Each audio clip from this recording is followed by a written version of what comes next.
Since 2019, two of the best, most consistent teams in all of USL Championship have been the Pittsburgh Riverhounds and El Paso Locomotive, and tonight they meet for the very first time here in Pittsburgh at Highmark Stadium, brought to you by Allegheny Health Network. Alongside Jose Rodriguez, I'm Joe Malfa. Glad to have you along tonight on ESPN Plus. We should be in for a treat, and so should those folks out there on the Tiki boat if they want to peer over into the field at Highmark Stadium. One of the hottest teams right now in the league, El Paso. On the other side, Pittsburgh, one of the best teams in the league. They currently sit in second place in the Eastern Conference standings. A chance tonight to further establish themselves as one of the conference's best. Absolutely, Joe. Listen, the standings can be a little bit misleading in this matchup. I think Pittsburgh's doing things really, really well lately. And, of course, it's showing in the standings. 19 points, second place. That's where you want to be in the Eastern Conference. Now, let's talk a little bit about the West, because El Paso, looking at the standings, you might think they are struggling, but they are not. They are scoring a lot of goals in the last 3 games, allowed only 2. So those are signs that they are on the upside. And they did struggle early on in the season. Things are changing for them. You don't see them on that standings graphic. They're actually in 8th. We show you the top 7 because those are the teams that make the playoffs, but they're right there in 8th and can jump all the way to 5th with a win today. And here's a look at what I mentioned before. Since 2019, when El Paso joined the league, these two teams are 3rd and 5th in most points accumulated. Consistent. Excellent in both conferences, Pittsburgh in the East, El Paso in the West, whether it's been division formats or whatever pods when we had in 2020. Now back to the East and the West. These two will continue to be two of the best, and helping lead the way on the Pittsburgh side, Danny Griffin. Well, solid in the middle, but as well, giving him the opportunity to score. He scored in the last game against Birmingham. That's important for him because that builds some confidence, and he has players around that are going to help him develop even more within the system. Right now, you look at Griffin and you look at a player that can contribute offensively, and he can connect very easily with players like Kelly and Cicerone as well. That's going to be important for him in the rest of the season. And we take a look at the tail of the tape between these two teams. As we mentioned, don't be deceived by the record and the point in the standings for El Paso. They're scoring at will. They lead the USL in goals per game, and in their last 5, they're 3-1-1 to Pittsburgh's 3-2-0. Yeah, we were just talking about it. And, the one important thing for El Paso is that they are working on the defensive side of the ball as well, and they are very successful with it right now. And they had a really slow start to the season. First 6 games, last 4 different story. And besides the last 4, the last week, they've had 3 games in a 1-week span, and they've been dominant in all 3. Yeah, early on, it's easy to struggle. Why? Because you're just moving off preseason. You change so many things, moving from one season to the other. But as time goes on, good teams start to develop, and that's exactly what's happening with El Paso. Well, whenever you have a crossover East versus West, it's always fun to see a new matchup. This is the first ever time that Pittsburgh and El Paso meet, and they do so as two of the best teams in the league right now. Coming up next on ESPN Plus, Pittsburgh Riverhounds, El Paso Locomotive. Buckle your seatbelts. This one should be intense here in USL Championship.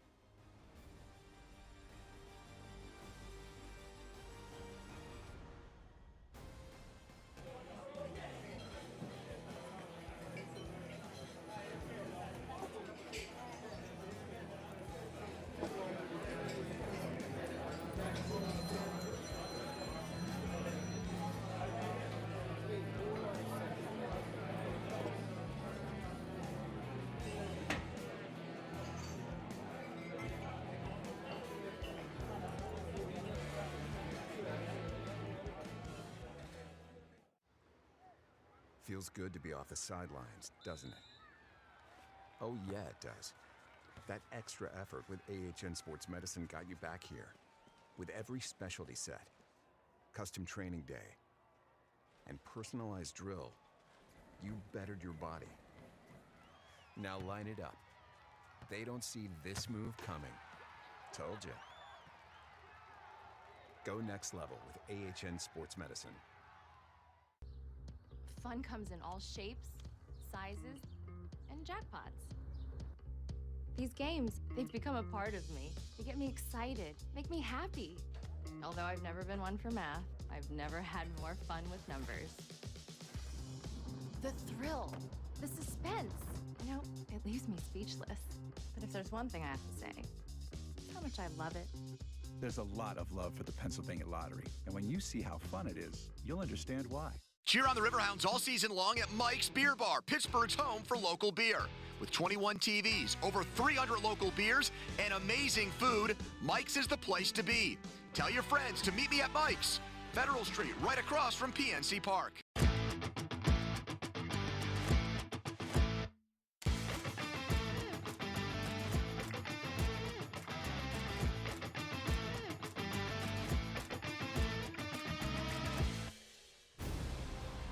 Just about ready to get this thing going in Pittsburgh, but first a look at the starting lineups for both teams. And these two teams, they don't change too much, especially on the El Paso side. Now, Bob Lilly, we're not sure exactly what he's going to present on a given night when he puts his lineup card out there, but tonight's lineups are brought to you by Armina Stone. Well, plenty of talent moving forward. Obviously, we know that Pittsburgh defensively, they are a stronghold within the USL Championship. But if you look at the middle of the field, look at Griffin, Forbes, Dixon. Those are three key players in the middle. And at the top, Cicerone, Argudo on the right side, and Kelly at the top. You know, that's more like what we're used to from Pittsburgh. And just like you mentioned, tactically, they can shape differently a little bit within the game. So we'll see how it goes. Now on the other side, John Hutchinson for El Paso. He makes just one change. Doesn't change too often out there. The lineup is set. It's the lineup that struggled early in the season. It's also the lineup that has been terrific over the last 10 days. Well, they're getting good results, and you don't have to change as much. You know, you have experience. You have young players like Calvillo as well, very talented in the middle. Yuma defensively, Richie Ryan, and at the top, of course, Lucho Solignac on the right side, Cristiano Francois, and on the left side, Gomez. So a lot of power when it comes to scoring goals. They have shown it recently, but defensively they have to continue in that trend. It's been a good trend. Just 3 goals allowed in their last few games out there. Can they keep their defensive streak going? It's Pittsburgh in their yellow and black. It's El Paso in their all white. Kevin Picard gets us underway from Highmark Stadium.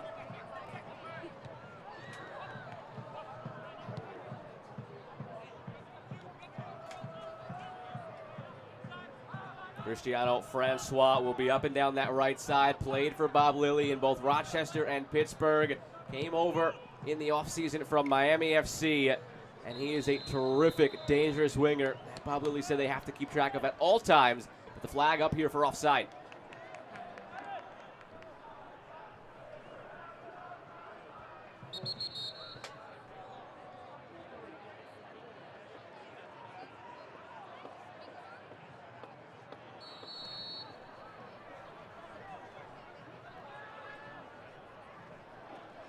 Kevin Silva in goal tonight for Pittsburgh.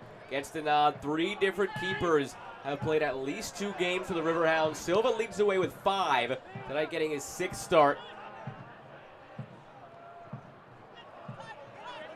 Taken down in the middle by Forbes. Dixon. Back for Wheat and over the top. Puts it right on the feet of Luis Argudo. Argudo plays in, and it's cleared away by Borelli. Well, it's going to be very important for El Paso to stay compact defensively, well organized, or especially early on. We know Pittsburgh is a successful team playing at home, so we know it's going to be important for them to adjust to the conditions of the field as well. It's getting off to a good start. It's going to be key for El Paso to get at least a point tonight.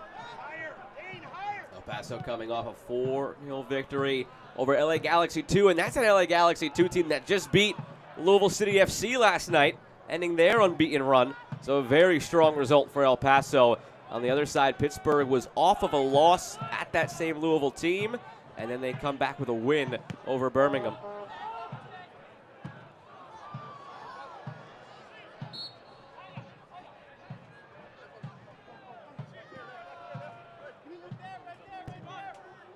Bob Lilly very unhappy with the way this team looked against Louisville. Felt they didn't play well at all. Louisville was great on the night. Hat tip to them in that aspect, but didn't close space well, didn't possess well, didn't defend well, didn't respond well after going down. That's a lot of things they didn't do well, and it added up to that 2-0 loss. But a positive outcome, he said, of that game was they now knew what they were up against in terms of being one of the best in the East. And Dixon tried to get on the score sheet there in just the 3rd minute, but saved by Newton, the all-time saves leader in USL Championship. Well, a great move from Dixon. starts on the right side and moves through the middle. And he has the quality of taking shots from. It doesn't really matter where he is standing on the field. He has the power to take that shot. This time, it looks like an easy save. I don't think it is because of the turf. Everything is a little bit more complicated, especially if you're not used to playing in this type of field conditions. But overall, a very good shot from Dixon.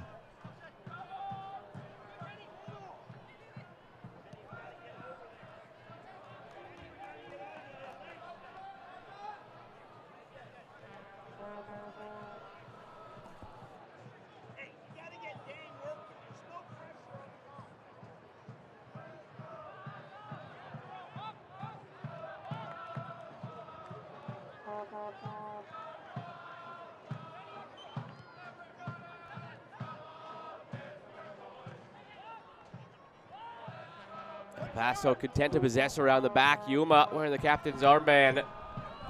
Plays it along.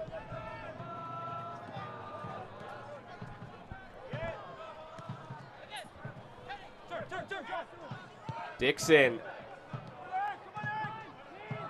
Here's Griffin playing further back this week for Pittsburgh after pushing up as a number 10 based on the matchup they felt they had against Birmingham last week and scored the winner in the 1-0 victory.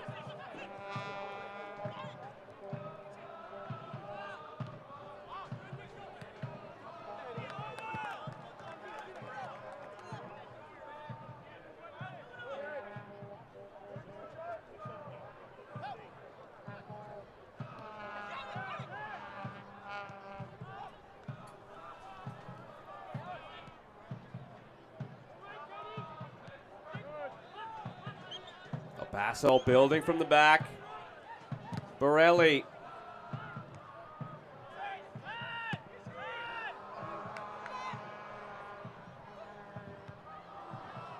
Early on, it's El Paso having trouble moving the ball out of the back. There's basically no build-up play. And it looks like Pittsburgh is comfortable with El Paso having the ball when it's all about the center backs and the left back and the right back. But when it comes to the middle of the field, there's not connection right now between Calvi or Richie Ryan, and even Dylan Matters.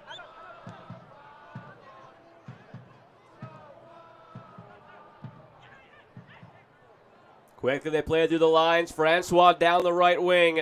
Mikael Williams out to greet him. Francois curls it in, looking for Solinak, the team's leader with 5 goals. Well, that's a lot better. There's no doubt about that. Moving the ball a little bit faster. That's working for El Paso at least that time. We'll see if they're capable of doing it consistently. Again, it's not very easy. When you play the Pittsburgh Riverhounds, you're going to have to work really, really hard to score on them.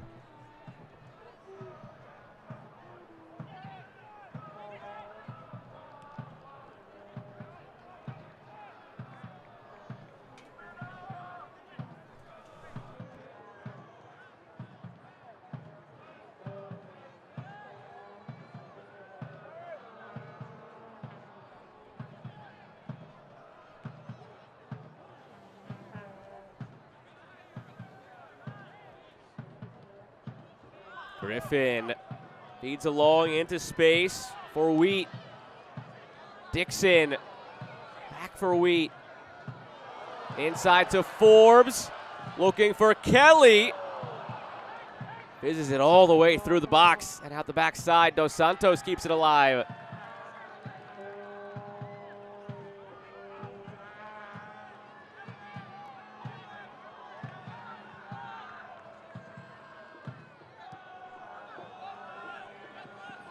One of the things Pittsburgh wanted to improve upon, see more of the ball, dictating possession. Have a spell of it here. A throw down near the corner flag. Wheat. Now Forbes looking to turn. Had back as an option, Ordonez.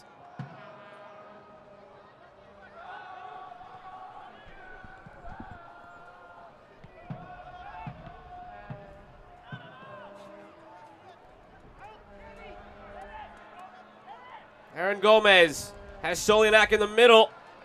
Ordonez knocks it out for a throw. A great individual effort on the left side that time from Gomez. But you can see as well the immediate response defensively. 3 players around the ball. You know, they make the job a lot harder than what it should be for Gomez to bring the ball in.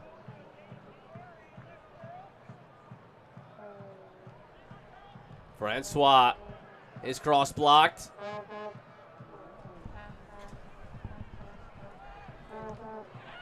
Miscommunication there between Silva and Mikael Williams. Shouts of handball actually from El Paso. Got in the way of the clearance from his keeper.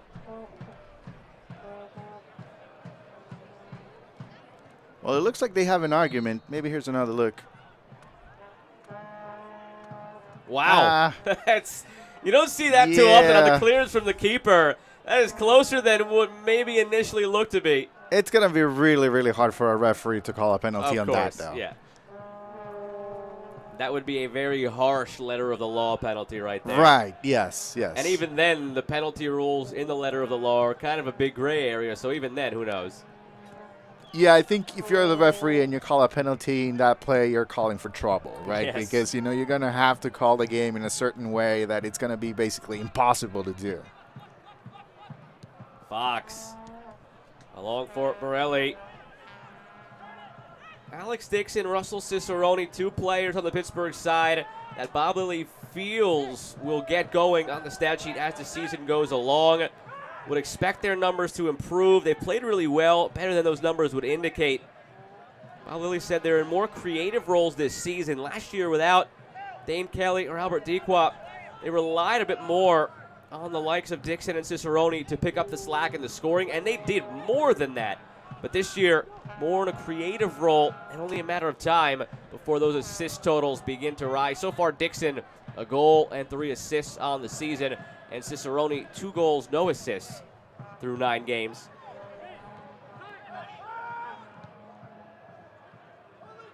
All the way back for Silva. Has to take it off the bounce with Solyanak charging.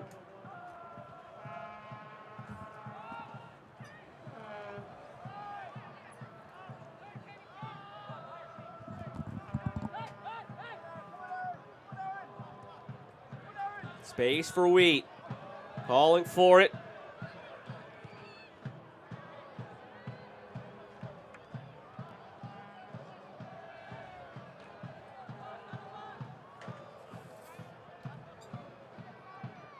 Dos Santos pulls it back for Griffin.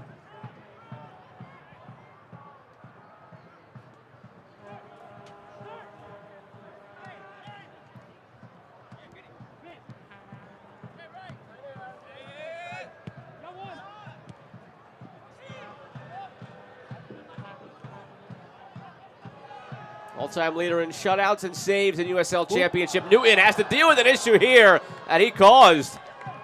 Put his teammate in some troubles. Yuma's taken down. Well, absolutely. That's not an easy ball for Yuma to control, especially, you know, knowing that he has players right behind him. So it's not necessarily on the center back, but more on Newton giving him that ball right there. It's very complicated to control. There's not a lot of help around him as well.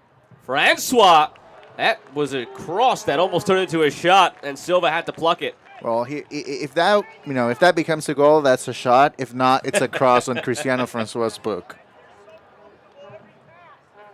Celebrating its 75th anniversary, Select is proud to be the official matchball supplier of the USL Championship. Choose what you play with at www.selectsportamerica.com. Select, League's Choice, Player's Choice. There's Bob Lilly looking on.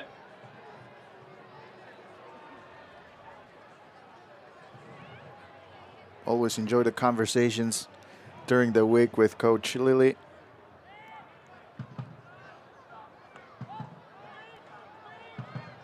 Cicerone. Dos Santos clips it. Kelly nods it down. Comes out for Forbes. Pulls it wide. Always seems to be in the right place for that loose ball in the box. Well, a great ball from the left side.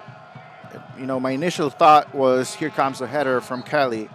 Here's the cross. It's a good one. Plenty of room. But Kelly, it looked like, you know, the ball was not where he wanted it. And he looked for Dixon. The second chance from Forbes on the left-footed shot. I think this counts as a missed opportunity for Pittsburgh. Last week against Birmingham, created a lot of chances, did not allow a single shot on goal. And Bablili felt they could have been more clinical in their finishing. That's one where probably would have felt they should have put it away. Yeah, especially with the players that were involved in the play, right? I mean, if you talk about Dane Kelly, a player that can score every time he wants, he decided to go for the assist at time, didn't put the shot in frame. And second opportunity for Kenardo Forbes, a left-footed shot. It goes just wide, but, you know, plenty of time, plenty of room for him to take that shot, at least on target. So a shot there of John Hutchinson, head coach for El Paso, taking over this past year from Mark Lowry, keeping largely the same roster of players, largely the same system, but the results significantly different than they were last year, at least through the first few games, starting those first 6 with a win and 5 losses. But, I mean, is it possible for a team to pivot on a dime the way that El Paso did? They just completely flipped the switch 2 weeks ago, April 30th, May 4th, May 7th. 3 games, 8 days. They outscored the opposition 10-1. Yeah. Well, you know, I think it takes time. It takes time. Same group of players, but different coaching staff. It's going to take some time.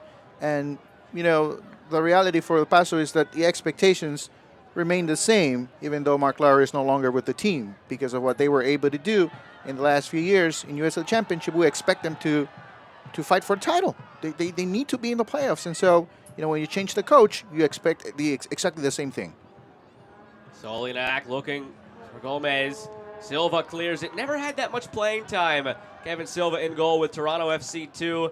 And that's part of the thing right now for Bob Lilly as he tries to figure out which goalie will be his go-to guy. All 3 on the roster, young players under 24 years of age. Not many games under their belt at the professional level. Trying to see who is going to take that mantle. Early edge has to be given to Silva with his 6th start here. On the other end, Jamali Waite, Chase Vosvik, 2 starts each. Well, you know, obviously it is a very important position. And for Silva right now, he's getting the opportunity, right? Already the 6th start.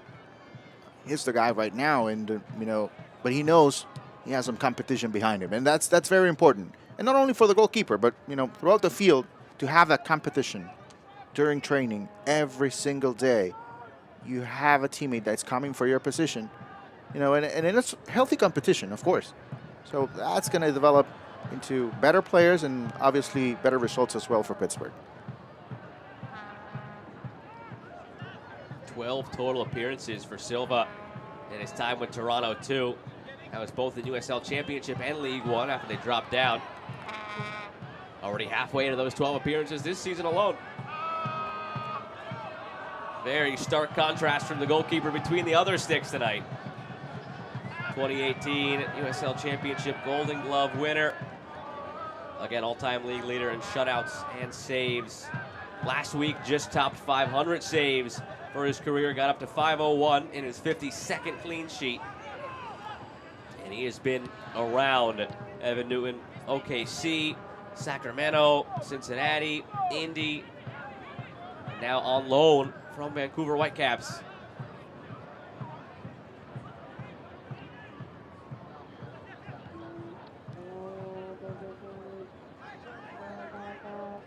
Here's Griffin in for Dixon. Now Kelly tries to turn, cleanly won. Well done by Andrew Fox.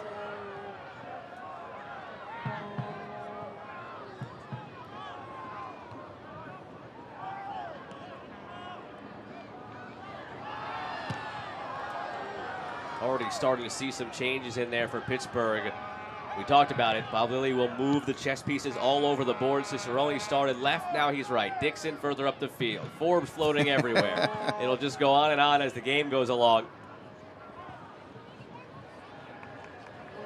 But you know, it makes it so hard to predict what they're going to do, right? You know, for the opposition, it's about, you know, what the game is dictating, what you want to do, what you worked on throughout the week, but as well how well do you adjust to what the opponent is doing as well? And that's a challenge that is very difficult for a lot of teams in the league. And Pittsburgh, at least offensively, they have been able to do that consistently as well. So defensively, of course, you don't want to change a lot, right? You want to keep the shape because if it's working, you don't have to do much. But offensively, it gets interesting. Here's Kelly looking for his 8th straight double-figure scoring season in this league. 8th overall and 3rd straight. If not for that 2018 season, which he spent with DC United and part of it on loan to USL, you would have quite the streak of double-figure scoring seasons. 2018 disrupted the flow. The league's goal king in Kelly, the league's assist king in Canardo Forbes in the same attack.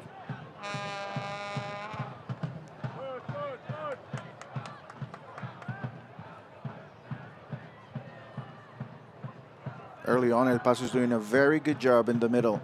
They are limiting touches for Forbes, Argudo, Griffin. They are not getting a lot of the ball early on, and that's important for El Paso. They are forcing Pittsburgh to go through the wings for most of the time. Griffin, nobody up that left side. Dos Santos likes to get up and down that left wing, but stayed at home.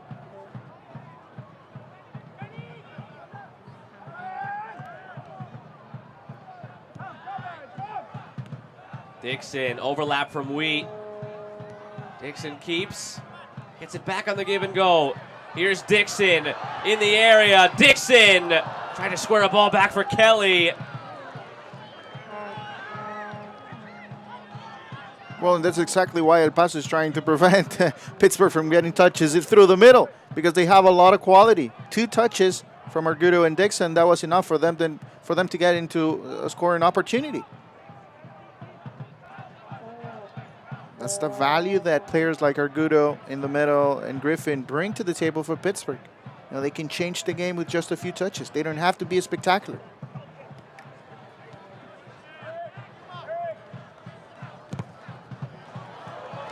Locked down. Argudo calmly back to Newton from Fox. Over the shoulder from Richie Ryan.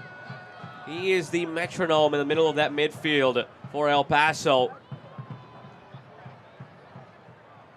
Zolinak.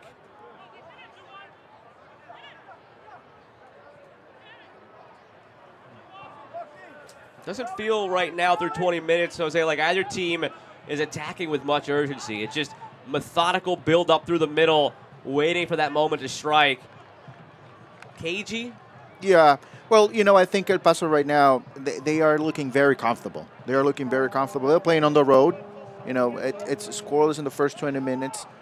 They are not going through, rough moments within the game in which, they're consistently under pressure. I think for El Paso, it's a good start. Could be a great start there if Solinak would have gotten on the end of it, but it just hung up for a second too long and allowed Silva to rise through and take it away. Riverhounds fans, if you need insurance brokerage coverage and consulting, make sure to be Epic and use Epic Insurance, a proud partner of your Pittsburgh Riverhounds.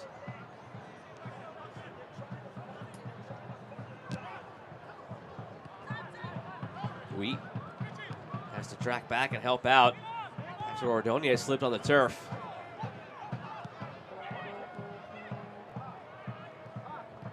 Zolinak tried to get that back for Calvillo.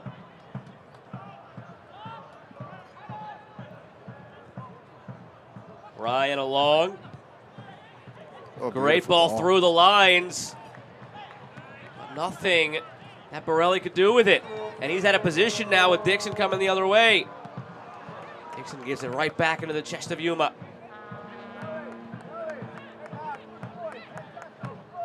Yeah, Dixon looking for a quick outlet right there. Not a bad idea, but he needed a perfect pass for that to work.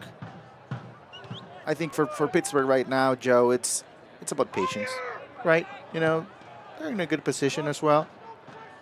And, the one thing is that when you're playing at home, you want to capitalize on opportunities. Here's a chance. Taking no chances. Dos Santos just conceded the corner. You need to capitalize on opportunities when you're Pittsburgh and you're playing a solid team like El Paso. We touched on this during pregame. Don't look at the standings. Don't look at the standings right now because these are two very good teams. And, especially with what we have seen lately from El Paso, we expected this type of game, right? They're going to provide a challenge for Pittsburgh. So Pittsburgh, they have to stay patient. And whenever they get that opportunity, put it in the back of the net, and you'll see how things will change in your favor.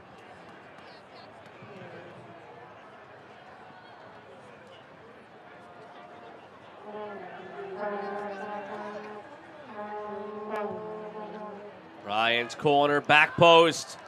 Blast off the head of Brockbank. Unhappy with himself, gives a thumbs up. Didn't seem to get a good read on that ball.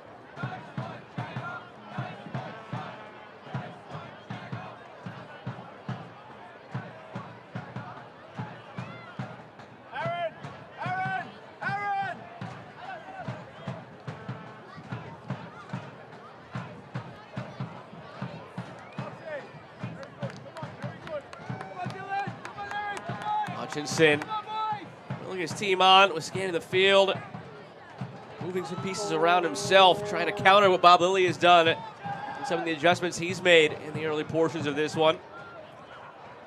Argudo. Still Luis Argudo. Deflects into the path of Cicerone. Almost an own goal. That ball just kept bouncing around, begging for someone to put it goalward and out for a corner. Great coverage right there from Yuma. It's very important the way he moves, the way he directs his teammates within the box. Here's a perfect look, Just Yuma pointing to the right side. That's exactly where the ball goes. He's able to react last minute and send the ball out of bounds. A couple chances for Pittsburgh inside the box. Just give a lot of credit defensively to El Paso. Forbes. That was just a mess from the start. Argudo put it in the air and nothing that Forbes could do with it. Dos Santos drives it down the right side for Dixon. Opportunity gone by the wayside for Pittsburgh.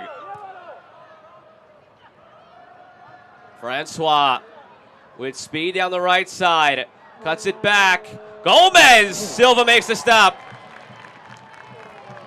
And saved by Griffin from going out for another corner. Well, there's not a lot more you can ask if you're John Hutchinson. A perfect counterattack. Gomez starts it all the way from the back, moves the ball onto the right side with Cristiano Francois, who brings the ball back in. Right-footed shot from Gomez and the save from Silva. Just, well-rounded game for both sides.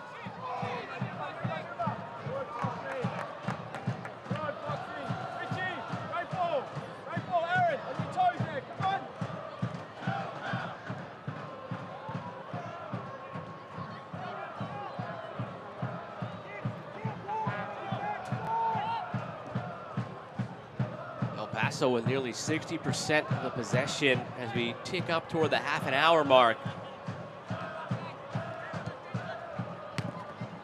They're a team that likes to enjoy the ball, and they're enjoying plenty of it here.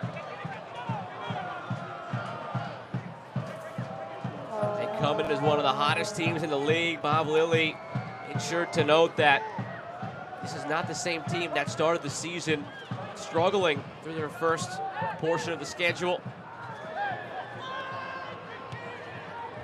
Up to Gomez, Silva out to meet him, cut in the middle, net is open. Played across and now cleared by Williams. Silva has misjudged a couple of balls now that have gone into the box and put his team in some danger. Yellow card given to Ordonez. And that is the first one of the match. The first one for Pittsburgh, of course. Here's a good ball from Borelli on the left side. Great run as well. Moving without the ball, very important for Gomez. He's able to do that, anticipate the move as well from Silva. Moving off the line, but in the end, unable to finish is El Paso.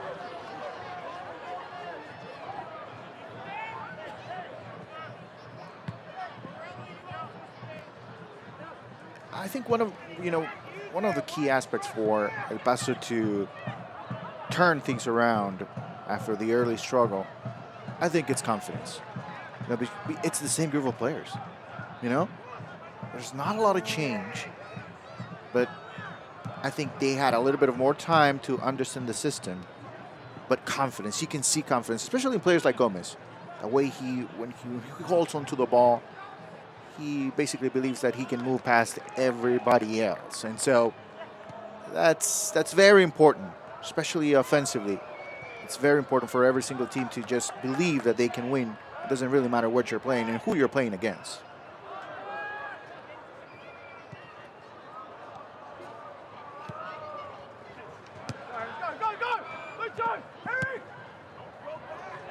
Kelly on the run around the corner.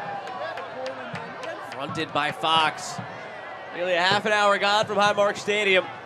Lucy Rodriguez, I'm Joe Malfa. Glad to have you with us on ESPN Plus. Full slate of games on this Saturday here in USL Championship.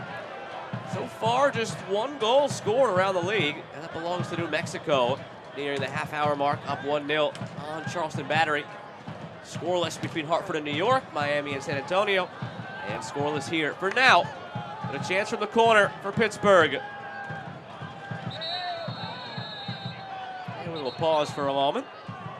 First, Kevin Ficar wants to make sure nothing gets out of hand in the box, defending the corner.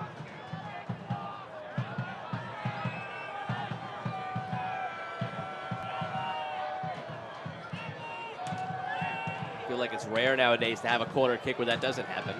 Always the referee wants to come in for a chat. Forbes waiting patiently. Here we go. Without further ado, the corner driven in. Kelly snaps it down, saved off the line, and again by Newton flying to the corner to take it away from Mikael Williams. Best two chances of the night for Pittsburgh.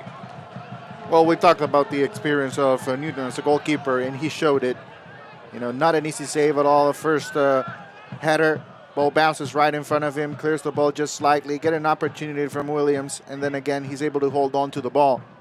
You know, 2 opportunities out of set pieces. That's a very good sign as well for Pittsburgh. We already know what Forbes is able to do when it comes to assists, and especially out of corner kicks. Forbes, the assist king, sitting on a 49. In the category of his own he could be with a 50th assist. No other player in USL Championship history.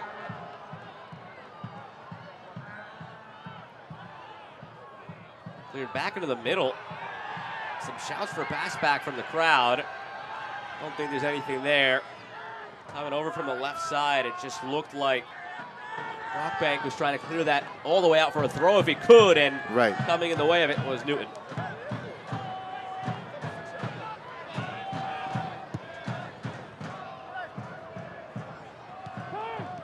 One centrally rather easily by Ordonez.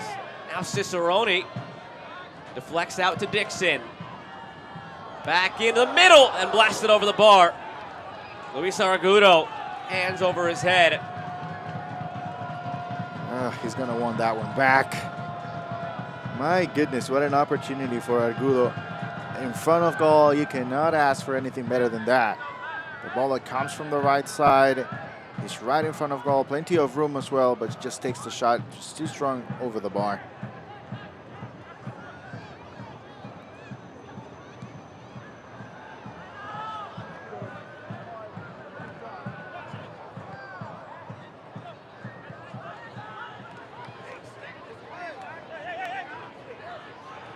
The USL Championship returns to ESPN on ESPN News as the back-to-back Eastern Conference title holders Tampa Bay Rowdies head west to take on a high-powered Phoenix Rising FC Sunday at 10 p.m. Eastern on ESPN News.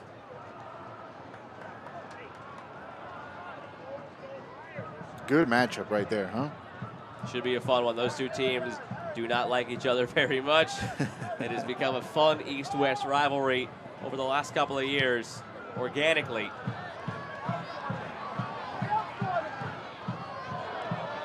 Kelly.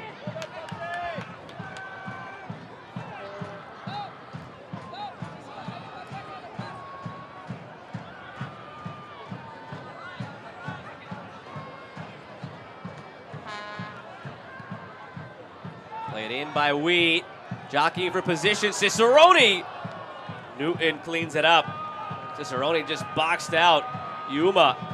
A very good job, right? I mean, it's beautiful to watch how players move without the ball, how well they can manage their body, and that's exactly what Cicerone was able to do over Yuma, which, you know, he's a very experienced center back, so that doesn't happen to him very often. 11 years in Spain before he comes to the U.S. in 2016. And favorite, his 4th season with El Paso. Solinac nods it down. The flag will prevent anything further from happening here.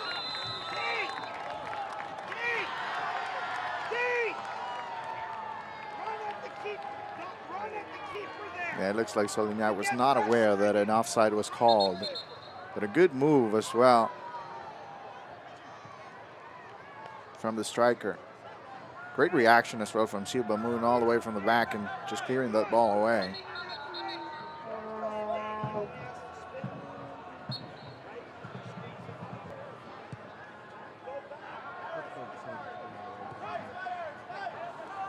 For an offense that averages 1.89 goals per game in Pittsburgh, and an offense that allows a league best, rather averages a league best 2.4 goals per game in El Paso. This one has been rather quiet offensively, Jose. 3 combined shots on target through 35 minutes.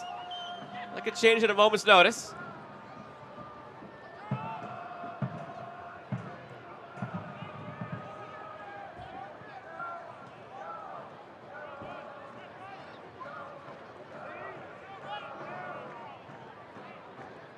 Brockbank exchanging a laugh with the fans down there along the sideline. I was about to tell you, those are very good seats. These are terrific seats.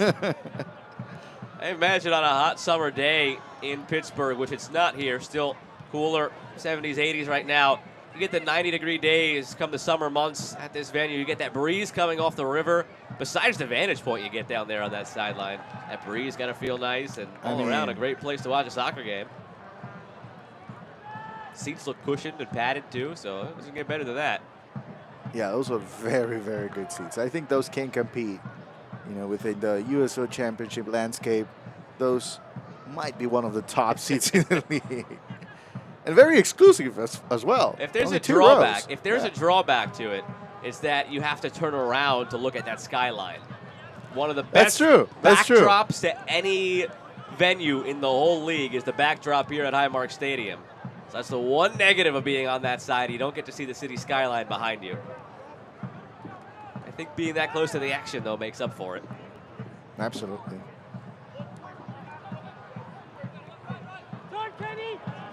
Space here for Forbes on the drive. Up to Dixon, option centrally. Dixon clips it across. Yuma. Dos Santos! Deflected on the way through. Out for a corner. Well, a little bit of a back and forth in the last few minutes. Another good opportunity. It all starts on the right side with Dixon. The cross, you know, just cleared away slightly. Left-footed shot. You know, the technical ability to put this shot in frame is something special. The shot gets blocked, but regardless, a good effort from Dos Santos.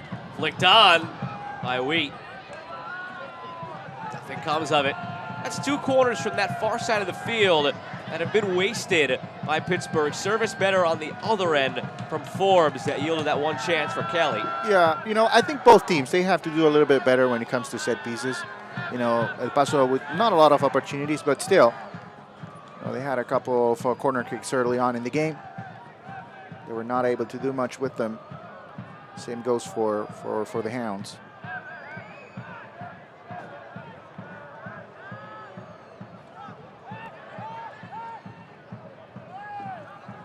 Switched all the way to Wheat.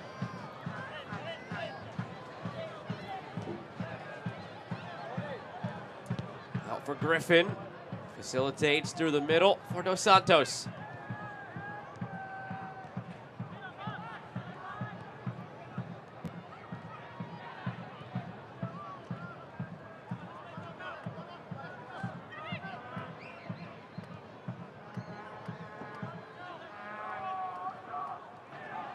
Bob Lilly historically known to, in a game like this, against another possible power in the league, just lock it down. Make sure they're not going to score on you. At times, that comes at the expense of not scoring on the other end. Saw that in a game last year when Pittsburgh faced Tampa Bay on this field while Tampa Bay was in the midst of their terrific run. It finished 0-0. There was a combined 1 shot on target in the game. Almost getting the sense that Bob Lilly has that same lockdown mentality here against El Paso. Well, you know, there's a saying that defense wins championships, right? I don't know if that's the case necessarily in soccer, because you actually need to score to win. You could go 0-0 to penalties. Yeah, you don't well, have to score. That's part of the game as well. You're right. But I think, you know, right now, I think they're doing a little bit of both, right? They're very good defensively, but as well, they're looking for outlets. Sometimes during using the counterattack game, it's not necessarily working. But here's a chance. Maybe set pieces are the ones that are going to open the door for Pittsburgh. No better man to have delivering the set pieces either. Could this be a shot from Forbes, or is it a service? It's at that awkward angle where he might try to catch Newton napping at the near post.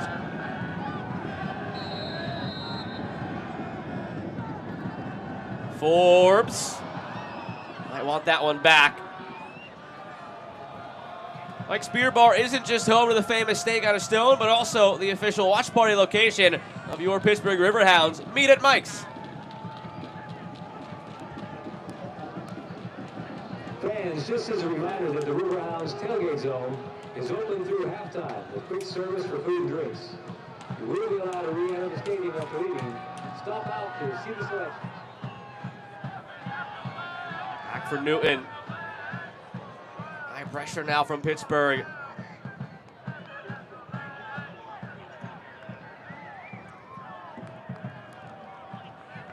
Just a little bit too quick right there from Solignac. You know, you can see the talent, you can see the quality, I should say, from El Paso.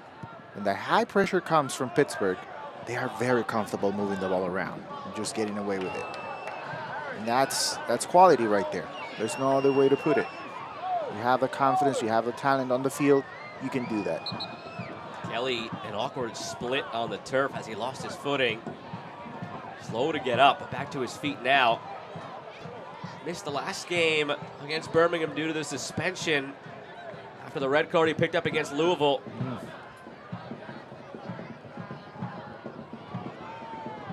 In that game against Louisville, he was a late sub in the game. Only lasted, I believe, about a dozen minutes before he picked up that red card. So his legs should certainly be fresh. Came off at about the hour mark of the win over Atlanta. Only a dozen minutes against Louisville. Missed last game with the suspension. Already 6 goals, 2 assists on the season for Dane Kelly. As his total all the way up to 105. As the league's all-time leader. Closing in on a couple of other categories as well. Minutes, he's still got a way to go, but most appearances in the league, he's at 236, and he is 6 away from the all-time lead, which currently belongs to George Davis, the 4th, all that time he spent with Louisville. Morelli's ball in. Dos Santos, not the best touch away, but Forbes clears a bit further.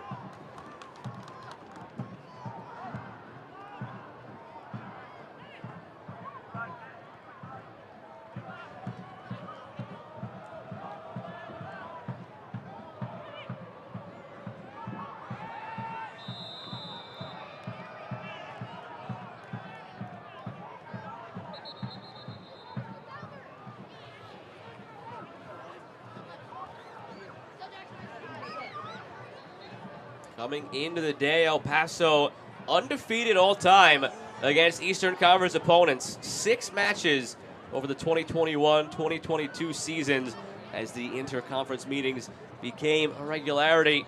El Paso 5 wins and a draw, outscoring Eastern Conference opponents 14-3 in those 6 games.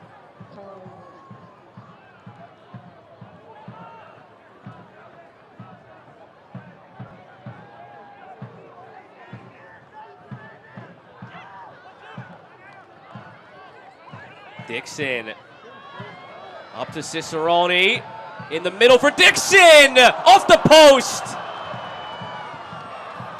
The two men that Bob Lilly felt are on the verge of a statistical breakout, nearly combined on one goal. It's so close, right? I mean, well, this is a key moment in the match. It's a key moment in the match because we're towards the end of the first half. Cicerone with a great service from the right side. And Dixon, maybe he doesn't strike the ball as clear as he wanted, but still, he's able to put the shot on frame. Unfortunately for him, the ball bounces twice and hits the post. But this is a very important moment in the match, because moving on, if you're El Paso and you're scoreless at halftime, then you're happy about it, right? Because, this was a clear chance for Pittsburgh.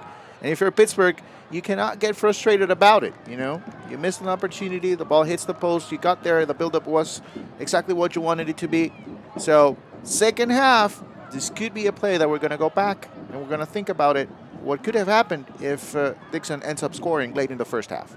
I mentioned that game last year against Tampa Bay. I don't want it to sound like this game is going that way entirely. It's still scoreless in the same way that was a battle of heavyweights that finished scoreless. But there were only a handful of shots taken in that game total, only one on target. Not the case here. Pittsburgh does have 10 shots already, right. 3 of them on target. They are attempting to score here. That game, it felt like at some point they just put it in park and we're okay with the 0-0 draw. Not at all the case here. Similar to last week, when they had the win over Birmingham, they're generating the chances, just a matter of at some point capitalizing on one of them. And that's where, it can be a little bit frustrating for Pittsburgh, right? Because they are not getting that goal. They need that goal to gain some confidence within the game. And it's a tricky game when you're playing El Paso as well. Dixon, it's deflected. Awkward hop on the turf. Well read by Newton. He's seen plenty of bounces like that in his day. Listen, this is the first matchup between these two sides, but I'm all in. Oh, yeah. I think it's a good half. We're scoreless, but I think we're getting opportunities on both sides. I think it's looking good. As this half has gone on, it has certainly opened up more and more. And El Paso, 2 shots, only 1 on target. It has felt like they've had more opportunities than that. Right, promising looking attacks, even though they haven't amounted to anything. Here's a promising attack perhaps now for Pittsburgh, but Forbes ends it with a foul. 1 minute of added time here in this first half. Very well played first half. It should be an exciting second half as, we start to look forward to that because, obviously adjustments will come from both sides. I think, especially for Pittsburgh, I think they need to hear from Bob Lilly just to reiterate that mentality that's working for them because they're getting shots and they are creating chances. They just need to believe a little bit more, put it in the back of the net. And for El Paso, I think they need to get back a little bit to the way they started, have a little bit more possession, but, effective possession, not just on your side of the field. Try to move forward slowly but surely without giving the ball away in the middle. That does it for half number 1. Pittsburgh certainly grew into the half as it went along. These fans are waiting to erupt for a goal. They nearly had it in the form of that shot from Dixon off the post. Something to remember as this game goes along, but they're getting closer. I think both sides are getting closer. El Paso obviously playing on the road. Having a scoreless draw at the end of the first half is not that bad. For Pittsburgh, again, it's just about patience. They have been able to create opportunities in the second half. They need to capitalize on them. Really strong job by both teams in that first half. John Hutchison has to be happy with keeping the clean sheet so far on the road. Bob Lilly has to be happy with keeping a clean sheet so far through 45 against the most potent attack in the league, averaging 2.4 goals per game. What does the second half have in store? We will find out here on ESPN+.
Feels good to be off the sidelines, doesn't it?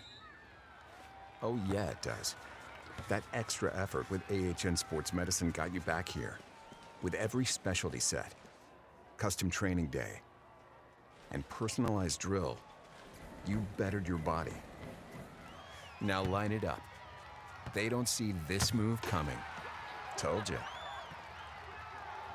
Go next level with AHN Sports Medicine. Scoreless at the break between Pittsburgh and El Paso as the train moves on in the background here. The El Paso train has been kept in park through the first half as it is scoreless. And with that, we take a look at highlights from USLW League, which is now underway.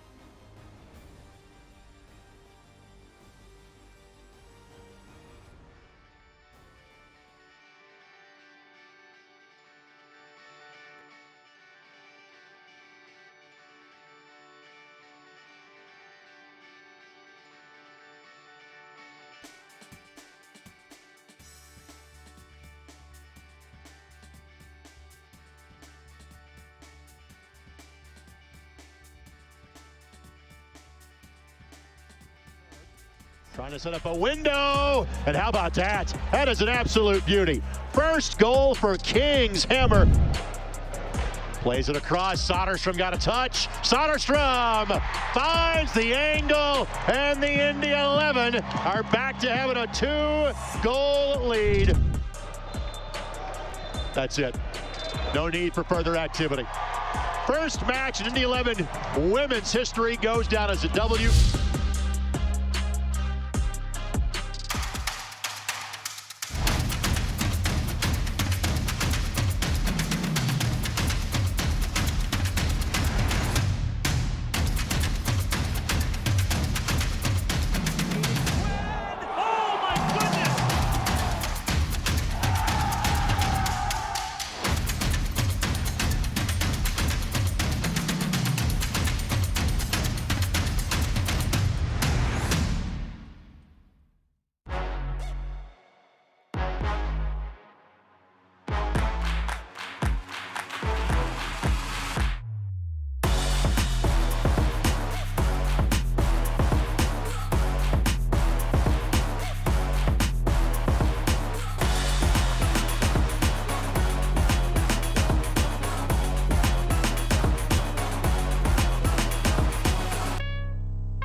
Goes topics.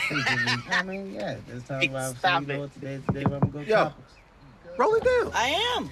You don't need a car to listen to Sirius XM. You can listen anywhere. You know that, right? What? Kevin Hart's Laugh Out Loud Radio. Kevin, you could use your phone. What? What? Alexa, play Kevin Hart's Laugh Out Loud Radio on Sirius XM. What? This is how I know you're getting old. I guess that was it. What?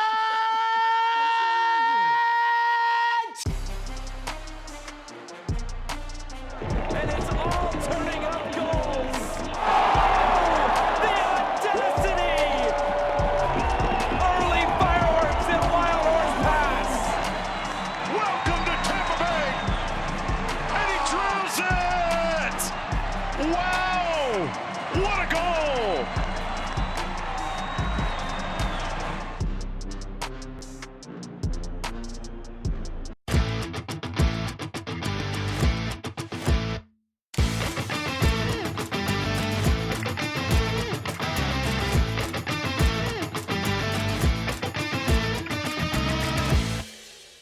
Cheer on the Riverhounds all season long at Mike's Beer Bar, Pittsburgh's home for local beer.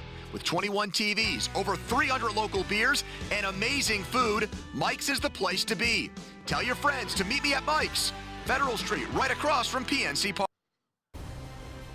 Scoreless at the break between Pittsburgh and El Paso. We step away from Highmark Stadium for a moment to take a broader look around USL Championship with some news and notes. And we start with the U.S. Open Cup. Right now, a couple of teams have a chance to continue on. Louisville, Sacramento. Louisville hosts Nashville. Sacramento hosts San Jose. As you saw there, the USLW League has launched its inaugural season. And the player of the month, Jordan Farr of San Antonio FC, after a terrific April, but back to that Open Cup. Do you think either side has a shot? Well, I'm very excited. I'm very excited about the Open Cup. I think Louisville will make some noise. I'm going to be bold. I'm going to say both Louisville and Sacramento get through to the quarterfinal. All right, I'm all in. Sacramento has the current long active streak of 10 home victories in U.S. Open Cup. And here's another look at the standings coming into the evening here. The top 7 teams in the Eastern Conference all make the postseason. And you see Pittsburgh right there within striking distance of Louisville. Detroit not too far behind either. And then in the Western Conference, El Paso, with the current point they would have with a draw in this game, would move them ahead of LA Galaxy 2 on 14 points each. The tiebreaker would go their way on the goal difference. Game in hand for LA. It's still really early to be looking at this, but it's really early. Is it really too early? No, but listen, things are changing within the USA Championship. Tampa Bay Rowdies no longer at the top. Phoenix Rising no longer at the top as well in the West. So, that's exciting. That's exciting because that means the competition is there. Around the league, more action to come tonight, more action to come tomorrow, and it's the big one, 10 p.m. Eastern Time on ESPN News. Phoenix and Tampa Bay, the two teams you mentioned. Yeah, that's a big matchup. That remains a big matchup within USL Championship. Obviously, they made it to the final a couple of times. I have my eyes as well on Vegas and Oakland Roots. That's a good matchup, and Miami FC and Detroit as well coming up. So, it's going to get interesting. Of course, it's early, but a long way to go. A long season for each team. We'll see how it goes. Monterey Bay FC as well. They dug themselves quite the hole early in the season, but that was all when they had all those road games. Now they have a bunch of home games on the way. See if they can use that to their advantage and dig out of that hole. It's scoreless at the break here in Pittsburgh. A look at the downtown, and we are back in a moment with the second 45 between the Riverhounds and El Paso Locomotive.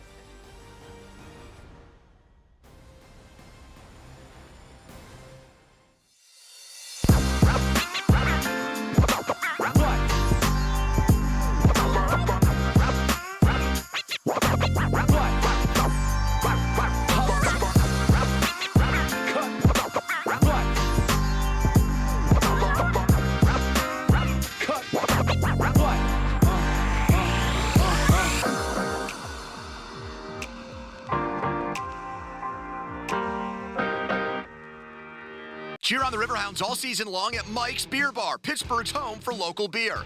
With 21 TVs, over 300 local beers, and amazing food, Mike's is the place to be. Tell your friends to meet me at Mike's, Federal Street, right across from PNC Park.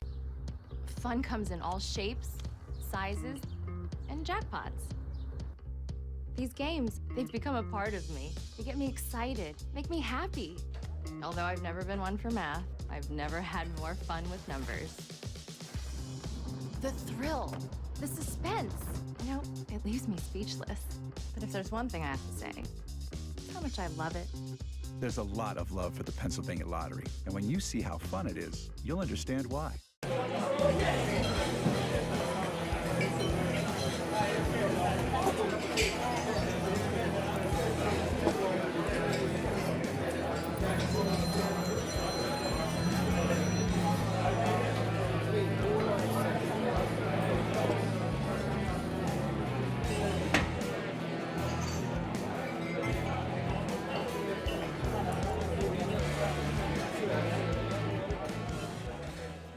Cheer on the Riverhounds all season long at Mike's Beer Bar, Pittsburgh's home for local beer. With 21 TVs, over 300 local beers, and amazing food, Mike's is the place to be. Tell your friends to meet me at Mike's, Federal Street, right across from PNC Park.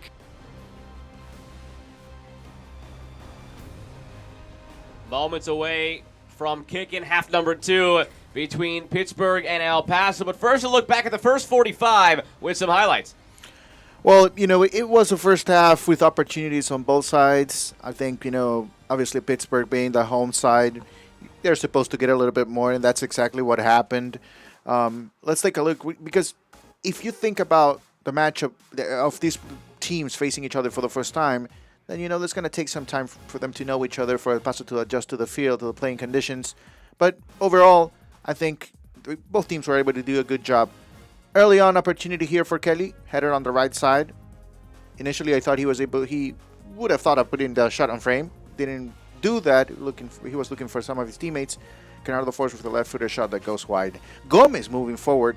This is a beautiful build-up play. Very quickly moving the ball from side to side.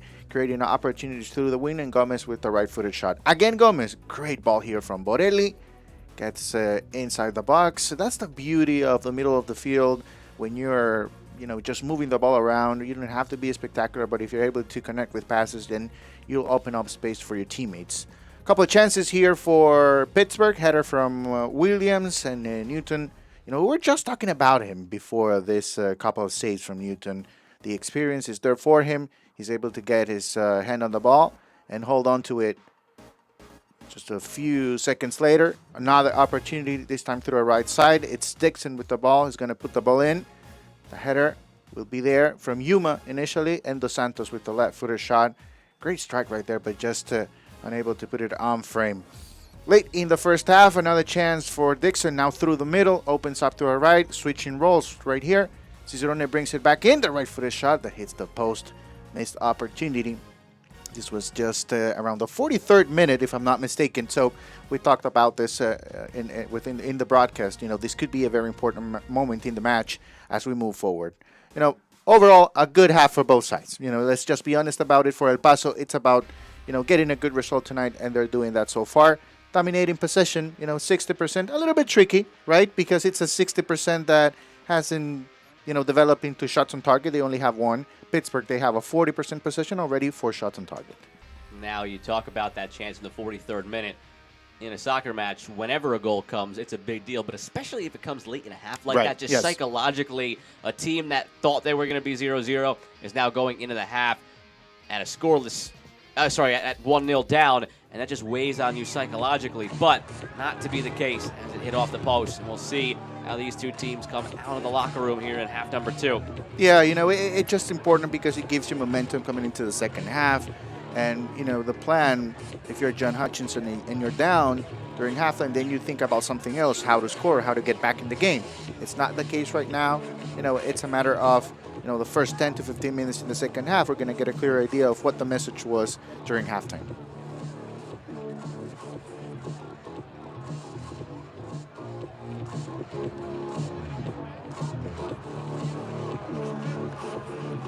Appears as if the 22 players who began this game are the 22 players who begin half number 2. Dos Santos, Ordonez on yellow cards for Pittsburgh.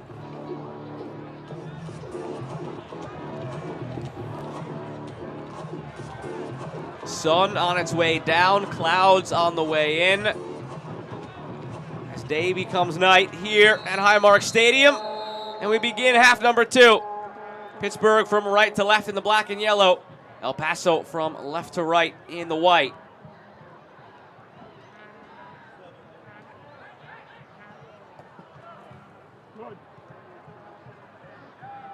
Big couple of days possibly for Pittsburgh sports fans. I'm sure there's some overlap here of Riverhounds fans and Pittsburgh Penguins fans at Game 7 against the New York Rangers tomorrow night in the NHL. Great sports city, but under fire right here out of the gates. Cicerone unmarked and scores! That was a 4-on-1, and it turns into the first goal of the game. And we talked about scoring late in the first half. It's just as important to score early in the second. It's a beautiful move here on the right side from Dixon. Moves past Yuma very easily. Just a perfect pass as well in the back post. Cicerone takes his time. He's able to finish. If he's not able to finish that play, then we might be thinking it took too long to do it. But he did it perfectly. His time was right. Puts the shot on frame, and an early goal in the second half for Pittsburgh, and it's 1-0. Third of the season for Cicerone. I did a double take for a second. I was like, did these teams actually change sides? I saw the 4 players back there for Pittsburgh. Right, I'm like, wait a minute, is that the back line against 1 striker for El Paso? No, that was 4 attacking players against 1 defensive player. A total breakdown from El Paso. And it's pretty clear as well from Pittsburgh, from the Pittsburgh standpoint, from Bob Lilly, the message during halftime was continue to believe, move forward, we're going to get that goal. And that happened in just a few seconds of the second half. So a huge move on the right side from Dixon. You have to give him a lot of credit. He will get the assist. And, a finish as well that's, it's quality finish from Cicerone. Cicerone, Dixon. Cicerone, yes. Those are the 2 guys, Cicerone and Dixon. Bob Lilly wanted to see how long it would take for those two to have an increase in their statistical output.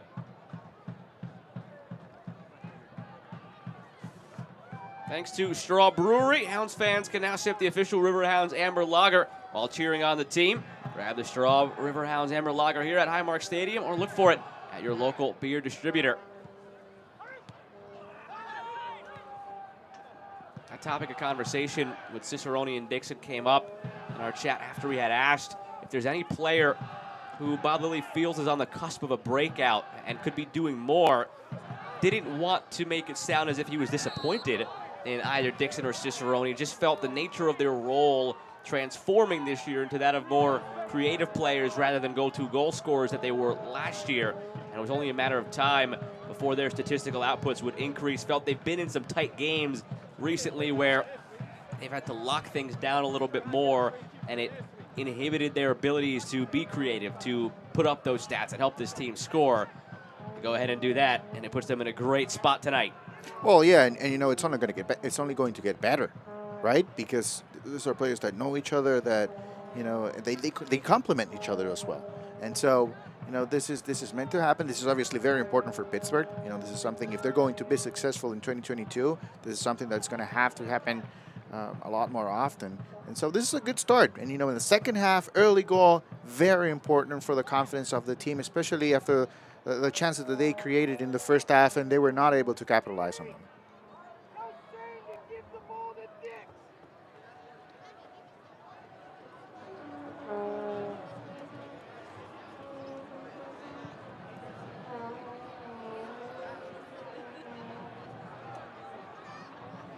Cicerone, 4 years in USL with Timbers 2. FC Cincinnati and St. Louis. Led Pittsburgh with 16 goals last year. Only player in USL with more than 10 goals and more than 5 assists last season. Had 16 goals, 8 assists. And that's after 10 goals in 49 matches over the previous 2 years with St. Louis. So really found that scoring touch last year and now up to 3 on this season.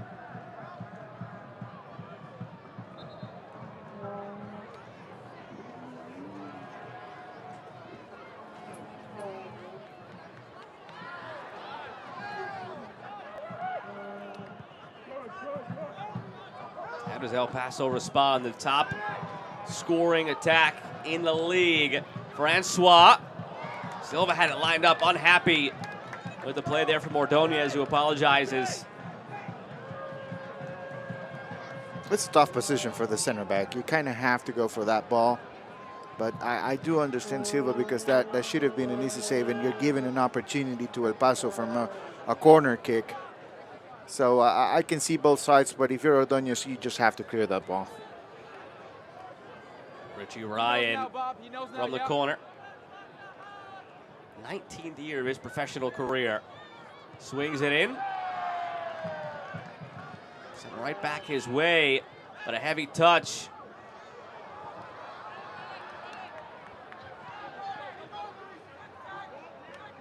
Neither side has looked all that dangerous on set pieces, aside from the one corner that Kelly headed on frame and Newton made the stop.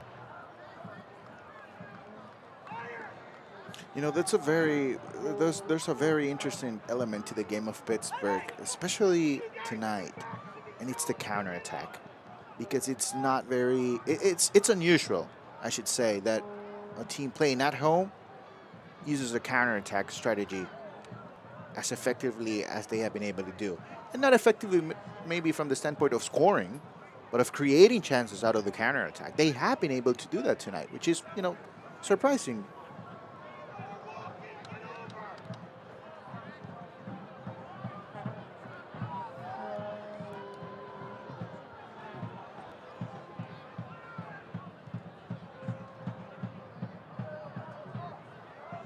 Shots, 4 on target for Pittsburgh, 2 shots, 1 on target for El Paso.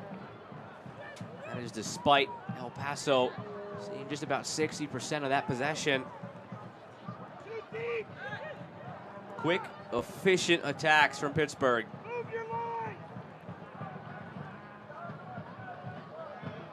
Zolinak flips it over the top for Gomez. Another corner coming. At some point, El Paso is going to have to make one of these count. You get the sense that with the way Pittsburgh is defending, their best opportunities are going to come from a dead ball situation. Yeah, I do agree 100%. They have to do a better job with corner kicks, set pieces overall. If they want to get back in the game, it's just a 1-goal difference. But, I think if they score early and in the next few minutes, they might have a chance at 3 points tonight. But, they have to be effective from corner kicks. This one meets the same fate as the last one. Easily dispatched by Pittsburgh. Francois keeps it alive. Chipped over the top to Gomez. Silva makes himself big and keeps it in with a hand on it. Thought it might have been just over the line for a corner. And that's a big save from Silva. Listen, that's a big save because, the moment of the match, you just scored a goal. You don't want to give that lead away so easily and so quickly. It's a great ball as well from Fox, finding Gomez inside the box. Usually very good finishing. This time, I think we have to give all the credit to Silva.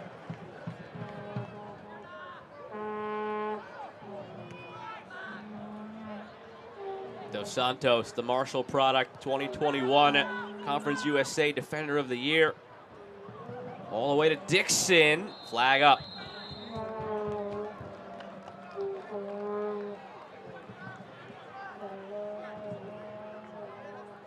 A glimpse around the league. It's 2-0 New Mexico on the road against Charleston. 1-1 between Hartford and New York Red Bulls 2. Nearing the hour mark, San Antonio up 1-0 on the road on Miami FC. And Detroit up 2-0 quickly in the first half at home against Loudoun. Scoreless just a dozen minutes in between Memphis and Indy 11.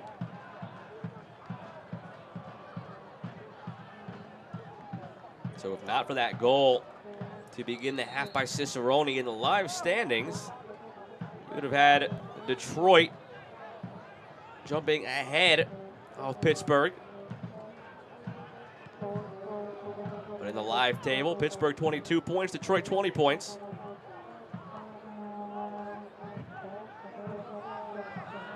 And should they hold on to win, Pittsburgh would draw to within 2 points of first place Louisville.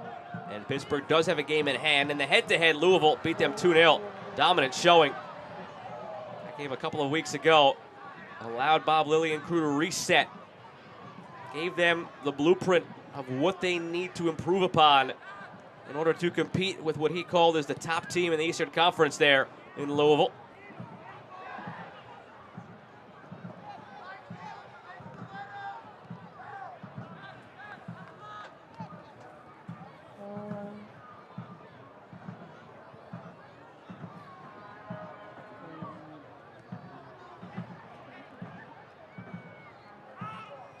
Zolinak goes down hard.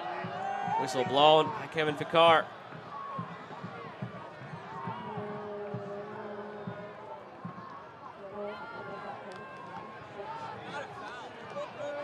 Don't miss a minute of the action in 2022, whether your club is on the road or at home. Catch nearly every second of USL Championship action on ESPN+, the home to USL, MLS, La Liga, Bundesliga, UFC, and more. Sign up today at plus.espn.com. And remember that tomorrow, 10 p.m. Eastern Time on ESPN News, you can catch Phoenix Rising and the Tampa Bay Rowdies.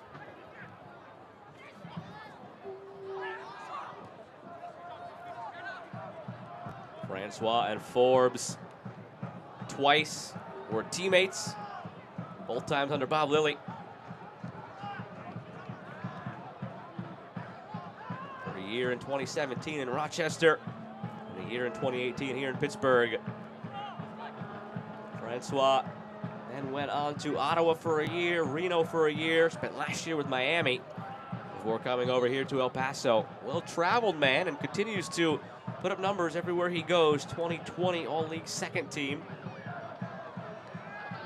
Has himself 31 goals, 34 assists in his USL Championship career, but Pittsburgh has done a really good job of keeping him at bay through nearly an hour. Yeah, and plenty of international experience for him with the Haitian national team.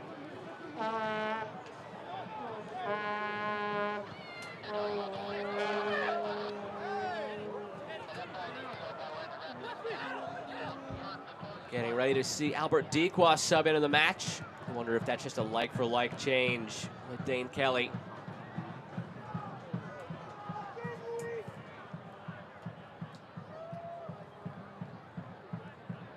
Most of the time this season, those two have been swapped for each other one way or the other, whether it's Dequa giving an hour and Kelly coming in for that last half an hour or vice versa. Another set piece on the way. Is Dos Santos going to be tossed? We've seen Fikar give him the yellow back in the first half. Now he's over to check on Francois, maybe having a word in the earpiece. He really the thought assistant about referee. He went for the pocket twice. You yes. saw that too, I right? saw Okay. him. I just wanted to make sure it wasn't me. He twice reached for the pocket and pulled the hand away. Absolutely, absolutely. Well, let's take another look to see if it's worth.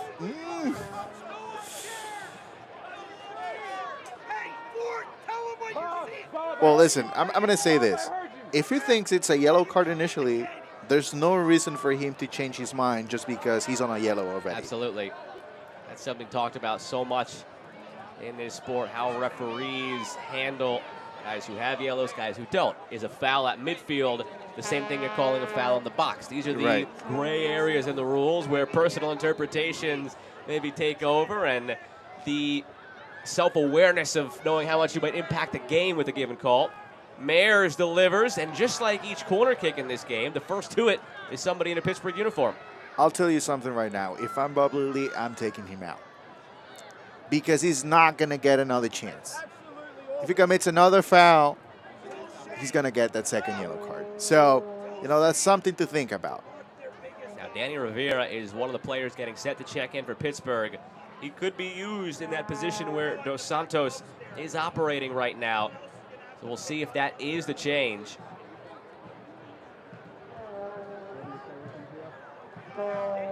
Francois.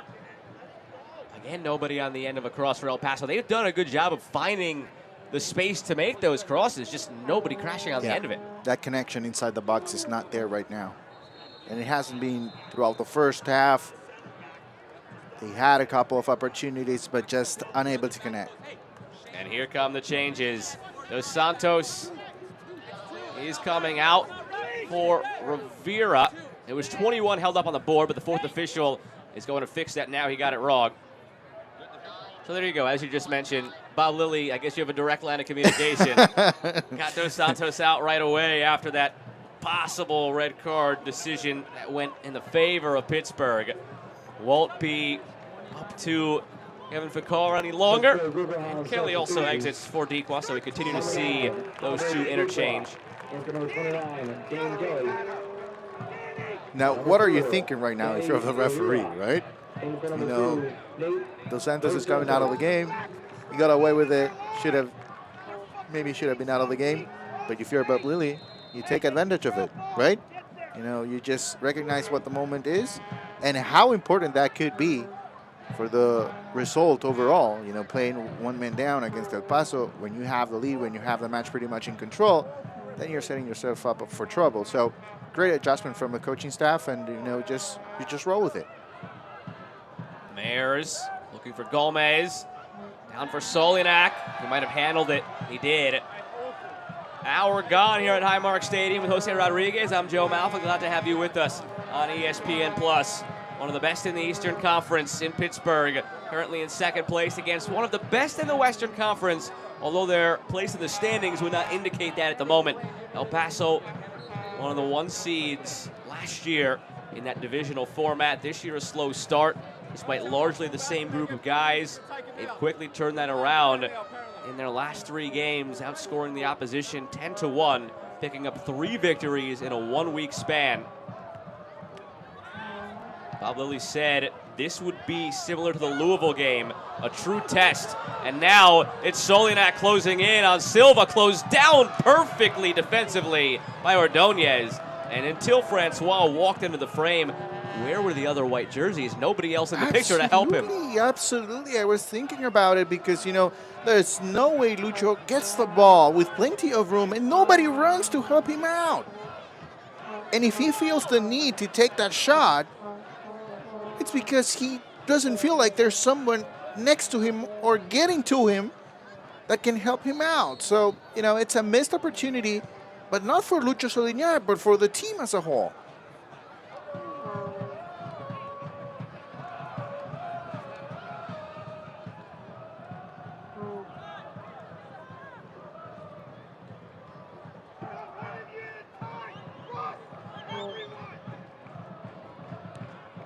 Griffin always floating in that pocket of space on the field. Here's another breakout for Pittsburgh. It's how they scored their first. Dixon looking for Cicerone. Almost a carbon copy of that first goal. Instead, it's a corner kick. They almost did it again. They almost did it again. And listen, if Dixon, call for that ball every single time, my friend. On the right side, they cannot stop you. Whether it's Fox, whether it's Yuma, there's no way they can stop you. And Borelli is not even in the picture right now.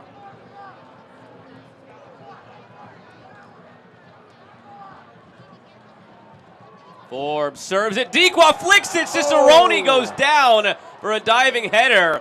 And it's a goal kick on the way.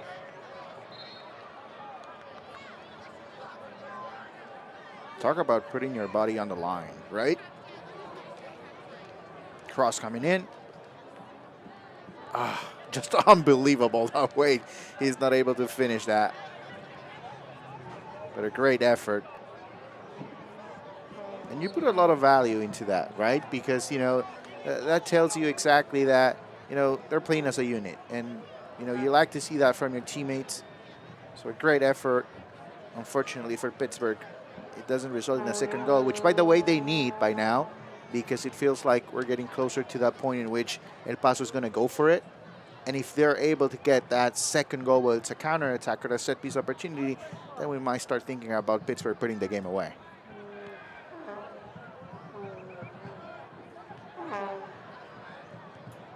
Argudo for Rivera. Keeps it alive. Rivera squares it centrally. Cicerone the extra touch, but puts it over the bar. Patience from Cicerone. And it's a beautiful move inside the box. It's a beautiful move. Credit as well to Rivera. Puts the ball in, takes his time, left-footed shot. You know, if he can finish this with a right-footed shot, I think it's in. But since it's a left-footed shot, then it's a little bit more challenging for Cicerone. Now quickly the other way, Solinak. All the way across for Brockbank. A mistouch, and it's last off of Brockbank. Seemed promising, but Brockbank turns it into an issue.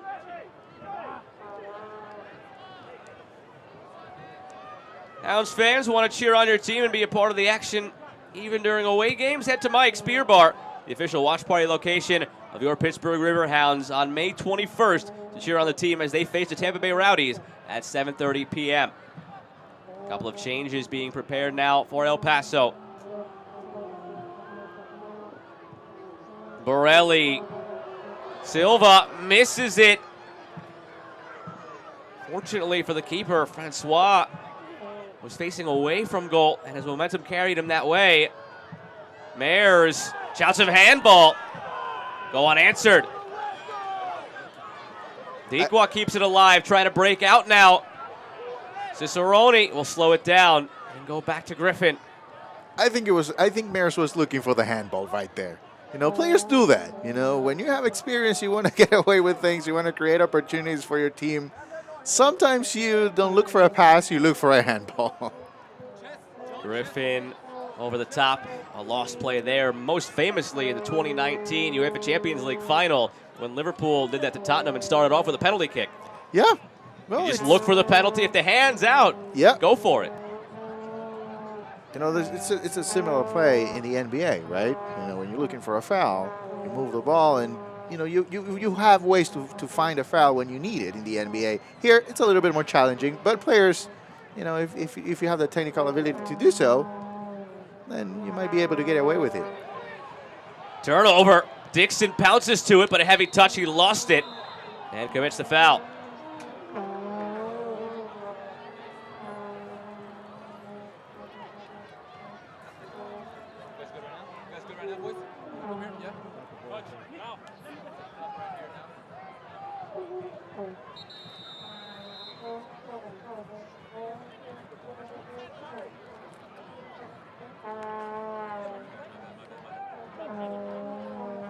Couple of changes on the way here for El Paso. Here they come.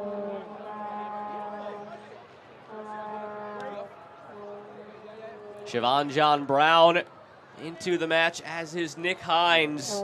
A swap of the outside backs for El Paso. Header Borelli, Harry Brockbank, the two on the way out.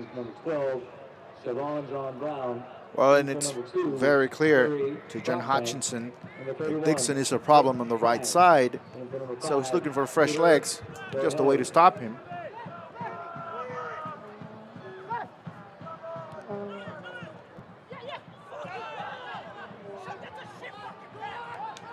Cicerone turns around and yells at Argudo after that interchange.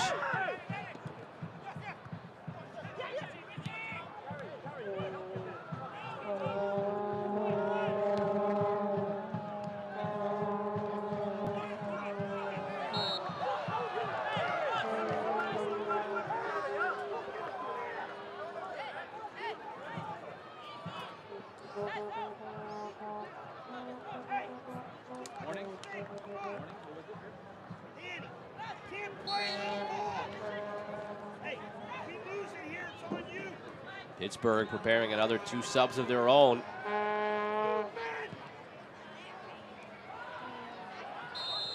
Robbie Dambrot and Angelo Kelly. The two getting ready.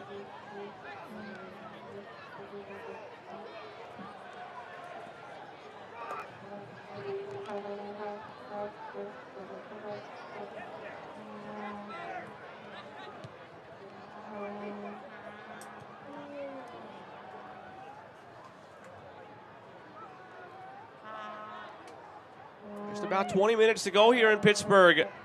We've seen this from Bob Lilly teams time and time again, year after year. Their ability to just lock a game down defensively. In 136 matches in all competitions under Bob Lilly, Pittsburgh has allowed 0.89 goals per game. Coincidentally, 0.89, the same number of goals allowed per game this season, so they're consistent in that regard. And if they go on to pitch another clean sheet, gives them another 3 points. It would give them, after that poor showing at Louisville, back-to-back clean sheets in 3 of the last 4.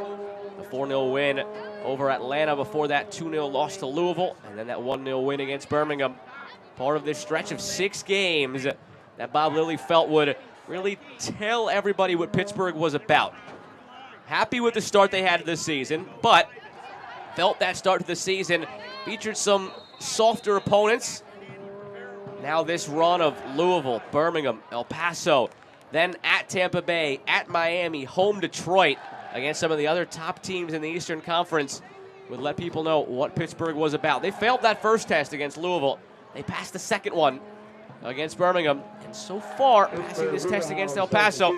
Here are those 2 changes. Dambrot for Argudo and Kelly for Forbes. Solid game for Luis Argudo. He was good on both sides. He did contribute in the build-up, helped us well defensively when needed. The effort was there as well, which is something that, you know, it needs to be there whether the team is playing at a high level or not. The effort needs to be there all the time. Same goes for Kenardo Forbes. No assists, but listen, still a very good game. Did his job in the middle. And now Angelo Kelly Rosales, you know, a little bit more of a defensive-minded player, but you know, that's the time right now. You have to secure the 3 points. You have the lead. 19 minutes to go, and that's why you bring him on.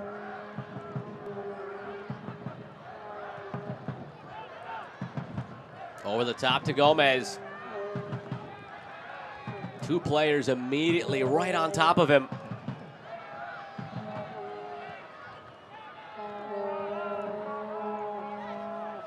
Dequa makes the run. Instead, crossfield. Great vision by Dixon. Puts it right on the foot of Dambrot. In the middle of crashing Cicerone. Now Rivera.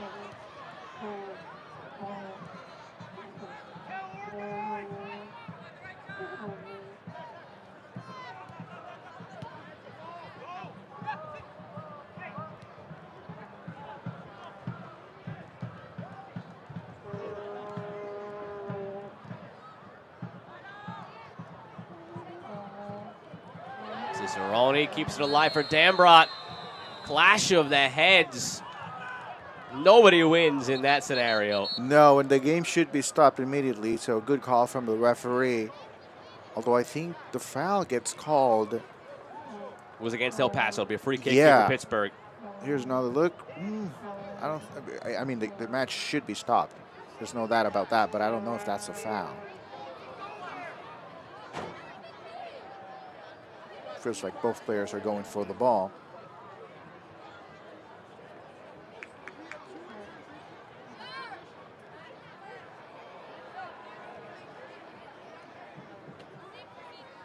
Bob Lilly will use every opportunity he has. Whenever the play is stopped like this, to coach his guys up, goes over for a quick handshake with Conrado Forbes. Those two have been attached at the hip for the entirety of Conrado Forbes' USL career.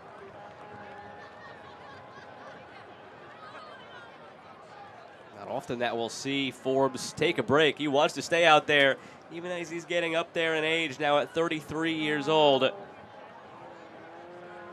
Bob Lilly mentioned that he maybe doesn't have the same burst he used to, but he makes up for it with one of the highest soccer IQs of any player Bob Lilly has coached. Always knows how to be in the right spot, right time.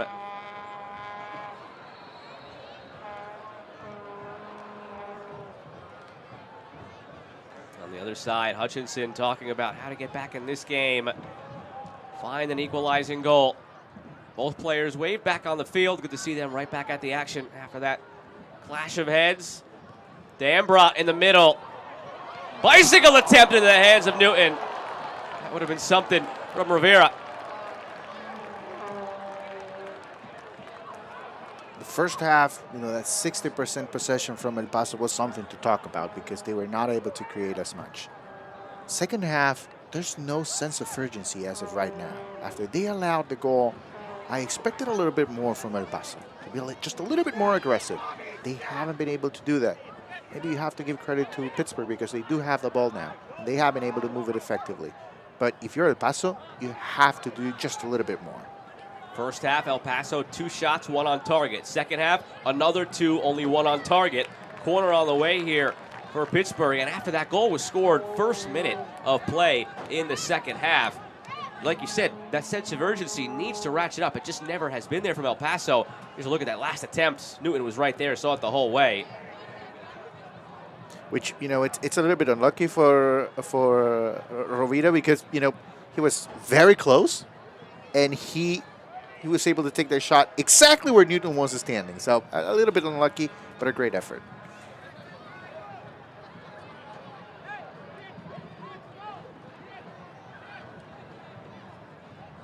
Cicerone.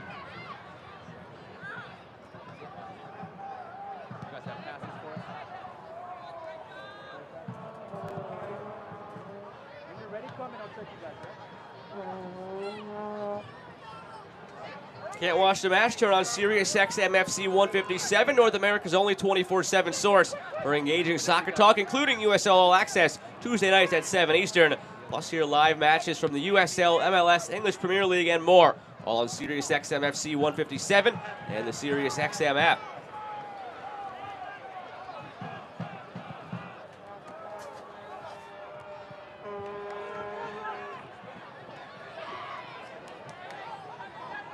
John Brown gives it up here for Dequa.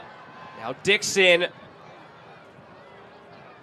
So good with the ball at his feet, Dixon, in tight spaces.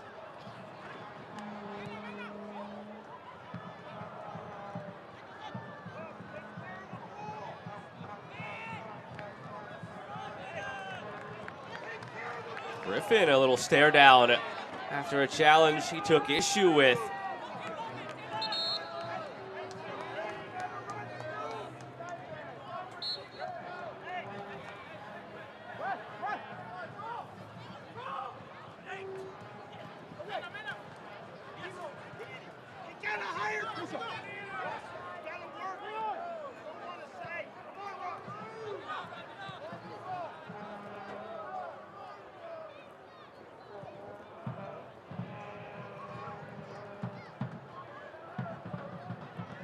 Here's Mares. Hasn't seen a lot of the ball tonight in the middle.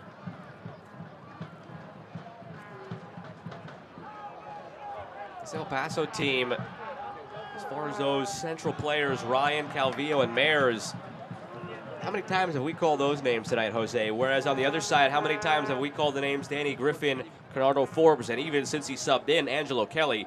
The midfield battle has been dominated in this game by Pittsburgh. Right. I think, listen, I think they were off to a good start, but very early. First 5 to 10 minutes. After that, it's been all Pittsburgh.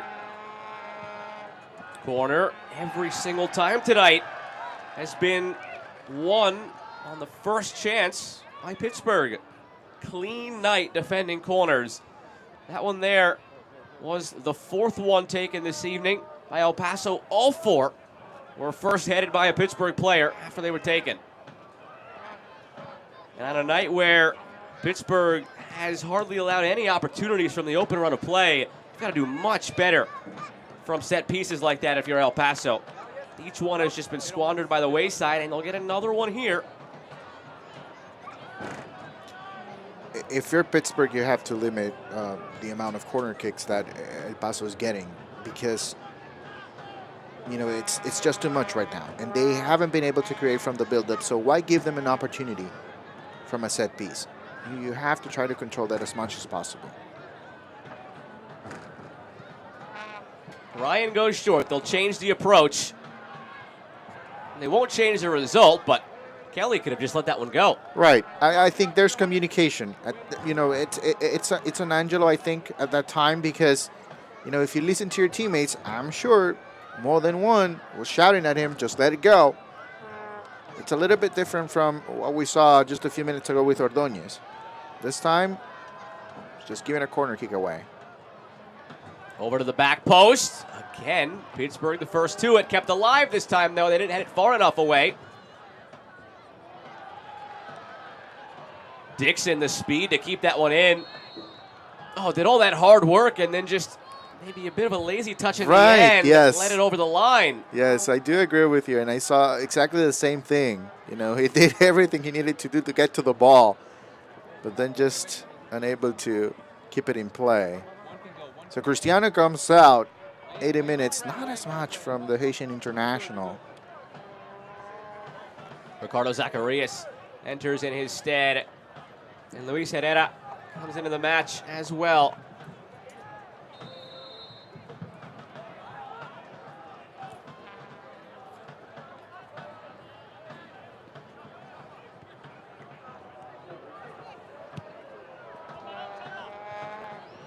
Oh, Paso Locomotive substitutions.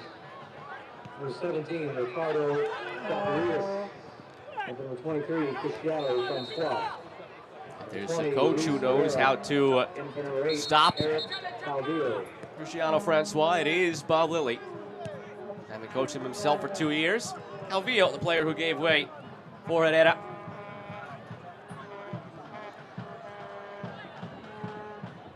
Looks like Jelani Peters is getting ready to check in now for Pittsburgh. The addition of the big center back as they try to put the finishing touches on a second straight 1-0 victory.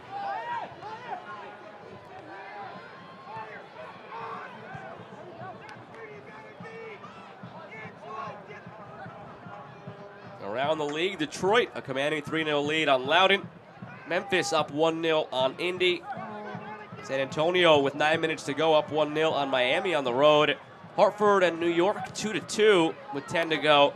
And New Mexico still up 2-0 on Charleston. Big result for San Antonio, right? Going to Miami after a midweek game, an Open Cup against Houston Dynamo. They were very close on that one, by the way. Select group of teams that have beaten multiple MLS opponents from the USL ranks in US Open Cup, and they weren't far off from joining an elite club.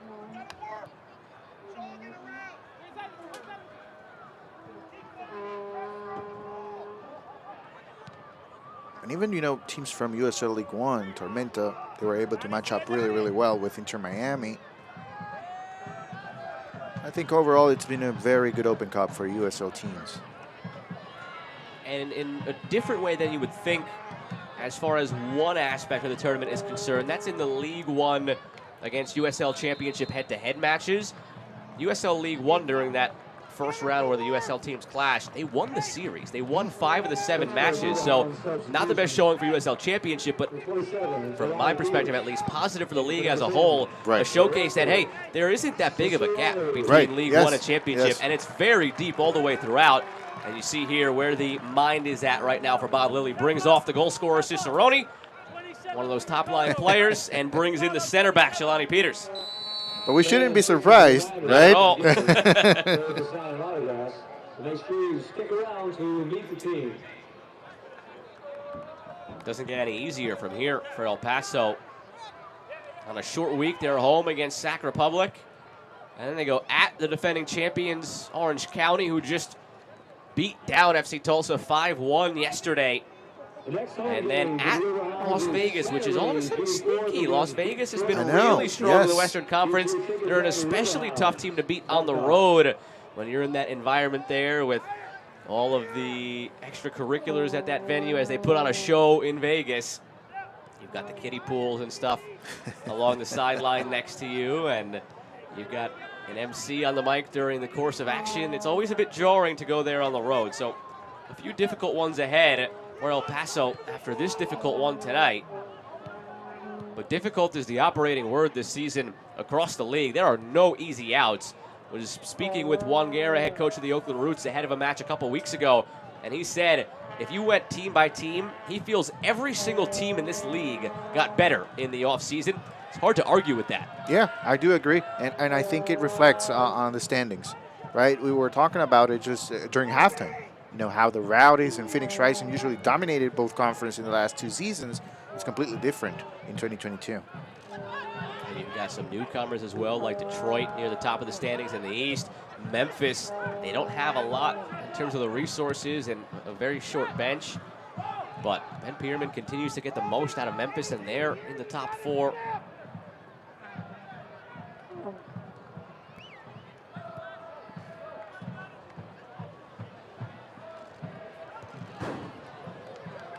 Just 5 to play now.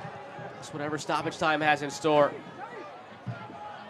On the other side for Pittsburgh, I alluded to it a bit earlier, this tough run continues at Louisville, Birmingham home, El Paso home. Those 3 in the books.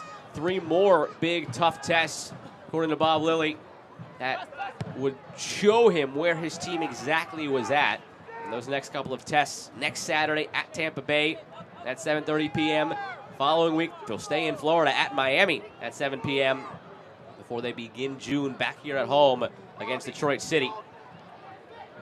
So halfway through this gauntlet, barring a change here in the last few moments, it could be 2 wins of 3 so far in this 6-game run for Bob Lilly.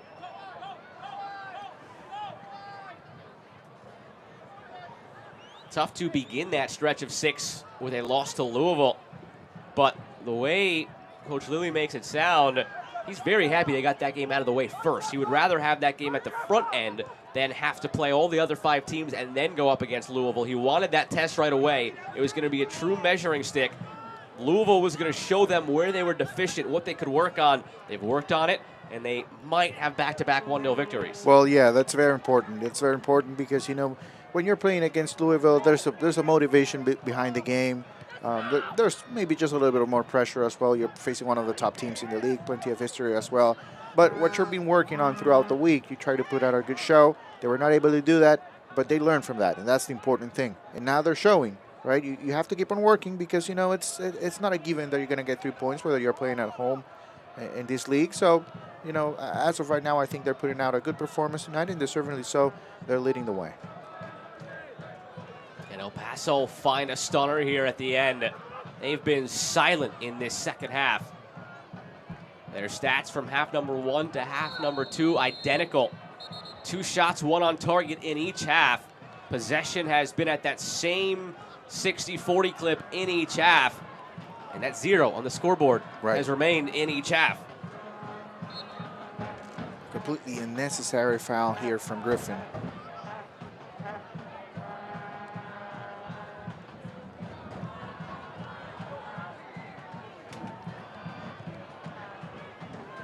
Silva mishandles it. Yuma heads it across. Net is empty. And a It's call a for a penalty. penalty. Oh my goodness. We've seen it a few times tonight that Silva has just misjudged the ball in flight. Does it again. Comes through. Punch to the head of Yuma. And Kevin Fikar didn't really hesitate. Pointed to the spot. So nearing the 90th minute, a penalty for El Paso. Just across the back post from Richie Ryan. And I think the penalty gets called on Silva. Here's a Right look. there, yep. Coming across.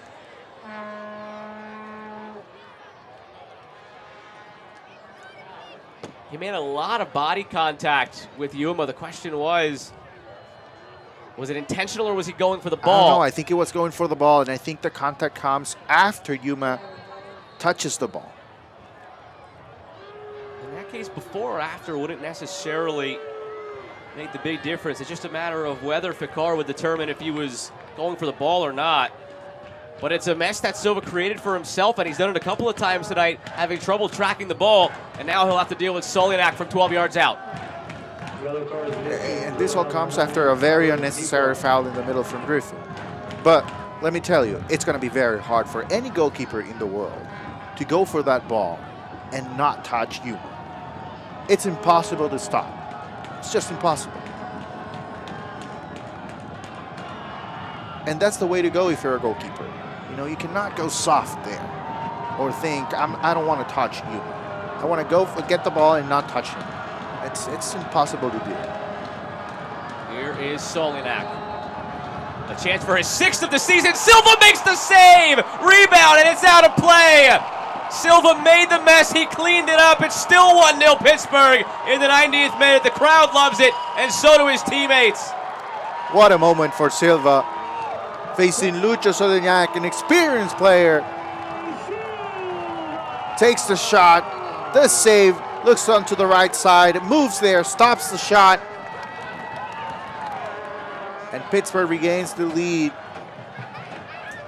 And in all fairness, I think, you know, ball don't lie.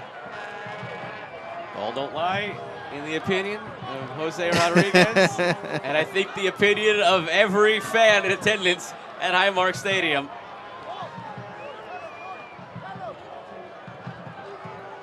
The young pup in goal. Kevin Silva, 24 years of age, used sparingly at Toronto FC too. Bob Lilly has a long track record of terrific goalkeeping in his teams.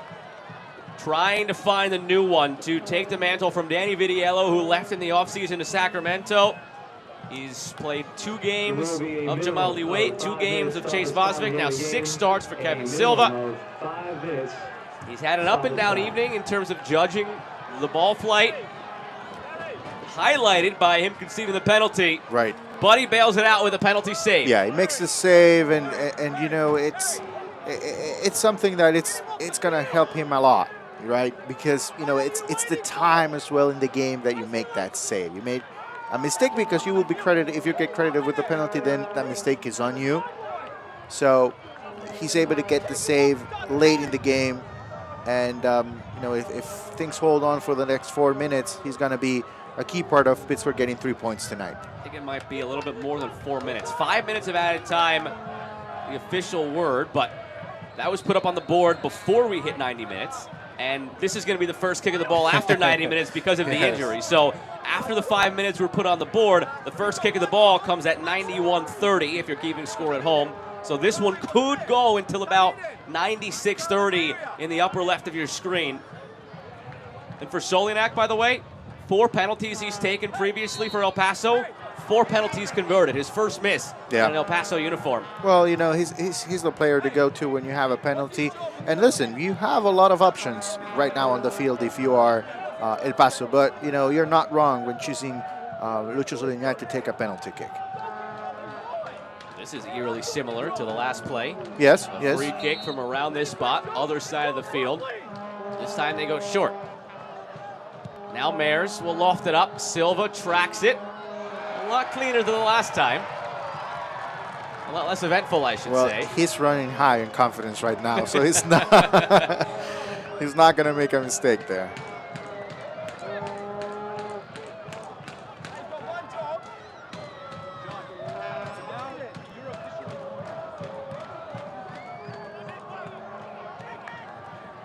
.136 games under Bob Lilly, 0.89 goals against average. That's the number for the Pittsburgh Riverhounds. A save of a penalty to preserve the clean sheet for now, but not out of the woods yet. About 3.5 minutes to go, considering stoppage time didn't begin until 91:30 after the injury. Coming into this game, in the history of cross-conference play the last couple of seasons, El Paso perfect, 5 wins and a draw, outscoring Eastern Conference teams 14-3, in jeopardy of their first ever loss here against Eastern Conference competition. First ever meeting between these two teams. They've been two of the best the league has to offer since El Paso came into existence in 2019. Third most points in that span in the league belong to Pittsburgh. Fifth most belong to El Paso.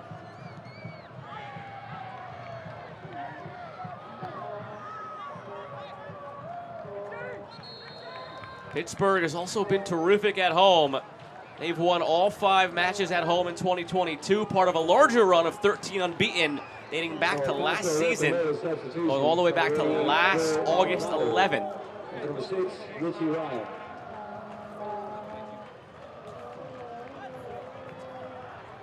Joel Maldonado in for Richie Ryan here.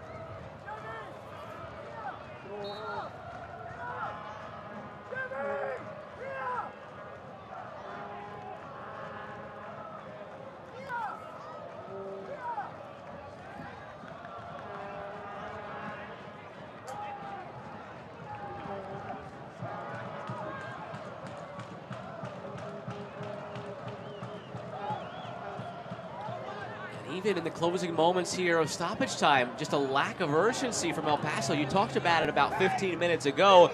Maybe at that point of the game, you can give them the benefit of the doubt. They're trying to stay within themselves, but now you've got about 2 minutes left on the clock. You've got to go for broke. And it's Pittsburgh with possession, right? And that tells you the story. There's no sense of urgency. And they got the penalty opportunity because of a long free kick. They out of the build-up, they have been struggling, especially in the second half.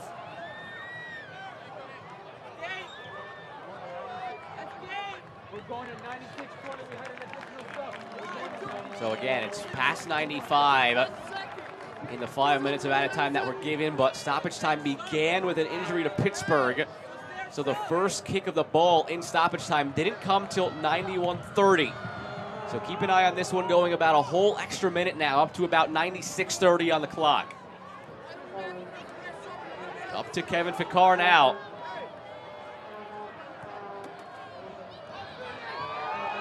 Kelly reads it. Newton stops it. Just napping at the back, El Paso right now. Oh boy, talk about a missed opportunity. You know, there might still be a chance for one for El Paso.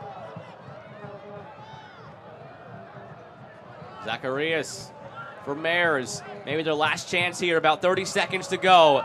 Up the right side, swung into the middle, but over everybody. Dixon misplays it. Still alive in the middle. Taken down for a blast that's blocked. Solinak the scissor kick. Silva the stop, and that should do it in Pittsburgh. Silva rests on it, waiting for a whistle. And there's no other player happier than Angelo Kelly Rosales on the field right now. Silva motioning everybody onward. Sends it through midfield. There's the final whistle. Pittsburgh, a 1-0 victory for the second match in a row after they rebounded from that 2-0 loss at the hands of Louisville, and they take down El Paso in the first ever meeting between these two clubs. Well, listen, I think both teams were off to a good start in the first half, but second half Pittsburgh proved to be the better team, and deservedly so. They get the 3 points tonight. Cicerone got the goal in the first minute of play in the second half. Pittsburgh never looked back from that point on. El Paso came in like a locomotive running downhill. 3 straight wins, outscoring opponents 10-1. But Pittsburgh solved the equation and shut down the Locomotive tonight. A 1-0 win. We're back to wrap it up in a moment.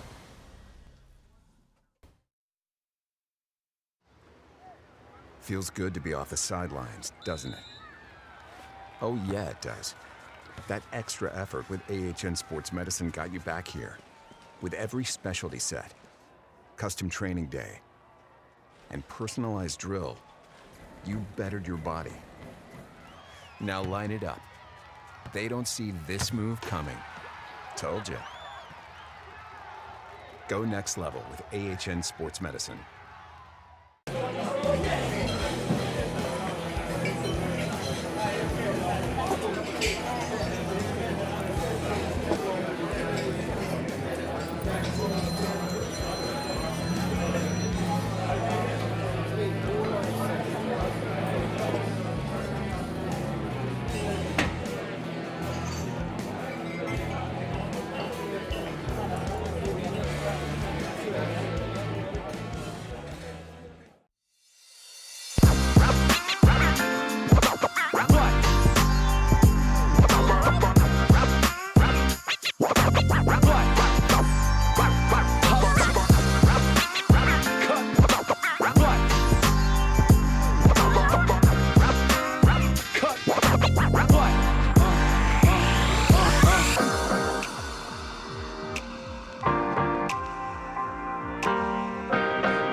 Dramatic battle till the end in Pittsburgh. A 1-0 victory for the Riverhounds. The goal by Cicerone in the 46th. The penalty save in the 90th by Silva after he committed the foul to preserve all 3 points. We'll take a look back at the highlights, Jose. And dramatic is right, Joe, because we're going to show you in the highlights opportunities early on for the home side for Pittsburgh, but late in the game, and not exactly out of the build-up, but out of corner kicks and free kicks, El Paso was able to put some pressure on Pittsburgh. First half action, couple of headers here, same result, save for Newton. The first one comes from Kelly, the second one from Williams.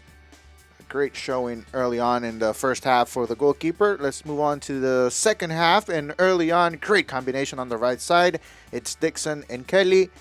Dixon able to move past Yuma easily. Puts the ball inside the box, and the finish, right-footed finish from Cicerone. Here's the pace from Dixon. Makes up for the maybe 70% off of the goal. And then the finish from Cicerone. And this was very early in the second half. Remember, Pittsburgh missed an opportunity late in the first, and we were talking about it, but the way they responded, they scored early in the second half, and that's a key moment in the match, of course. Late in the game, opportunity foul here in the middle from Griffin over Richie Ryan. Ryan will put the ball in, far post. Silva goes for the ball. He's unable to get a touch on it. Yuma gets the header, and then the penalty is called. But, you know, it's the time to shine for Silva. He's able to do that, saves the penalty, and basically secures 3 points for the Pittsburgh Riverhounds. For Solinak, his first penalty miss for El Paso was previously 4 for 4. Well, look at the stats. Pittsburgh, similar to last week, generated a lot of opportunities, only converted 1. So if there's something taken from this game as a negative from Bob Lilly, he'll want them to finish more. But all that matters is the last 2 games, they were able to get at least 1, and they were able to keep the opposition off the score sheet. Back-to-back clean sheets, back-to-back wins for Pittsburgh. 16 shots is very impressive, but you're absolutely right. You need to score a little bit more if you take 16 shots, and 6 of them are on target. At the end of the night, the most important thing for Pittsburgh, they take away all 3 points. First ever time that El Paso and Pittsburgh met here in USL Championship, 2 of the finest clubs the league has to offer over the last 4 years. And on this evening, Pittsburgh continues its charge up the standings in the Eastern Conference, sitting in second place after 3 more points against El Paso. For my broadcast partner, Jose Rodriguez, and the crew that makes this all possible, I'm Joe Malfa saying good night from Highmark Stadium.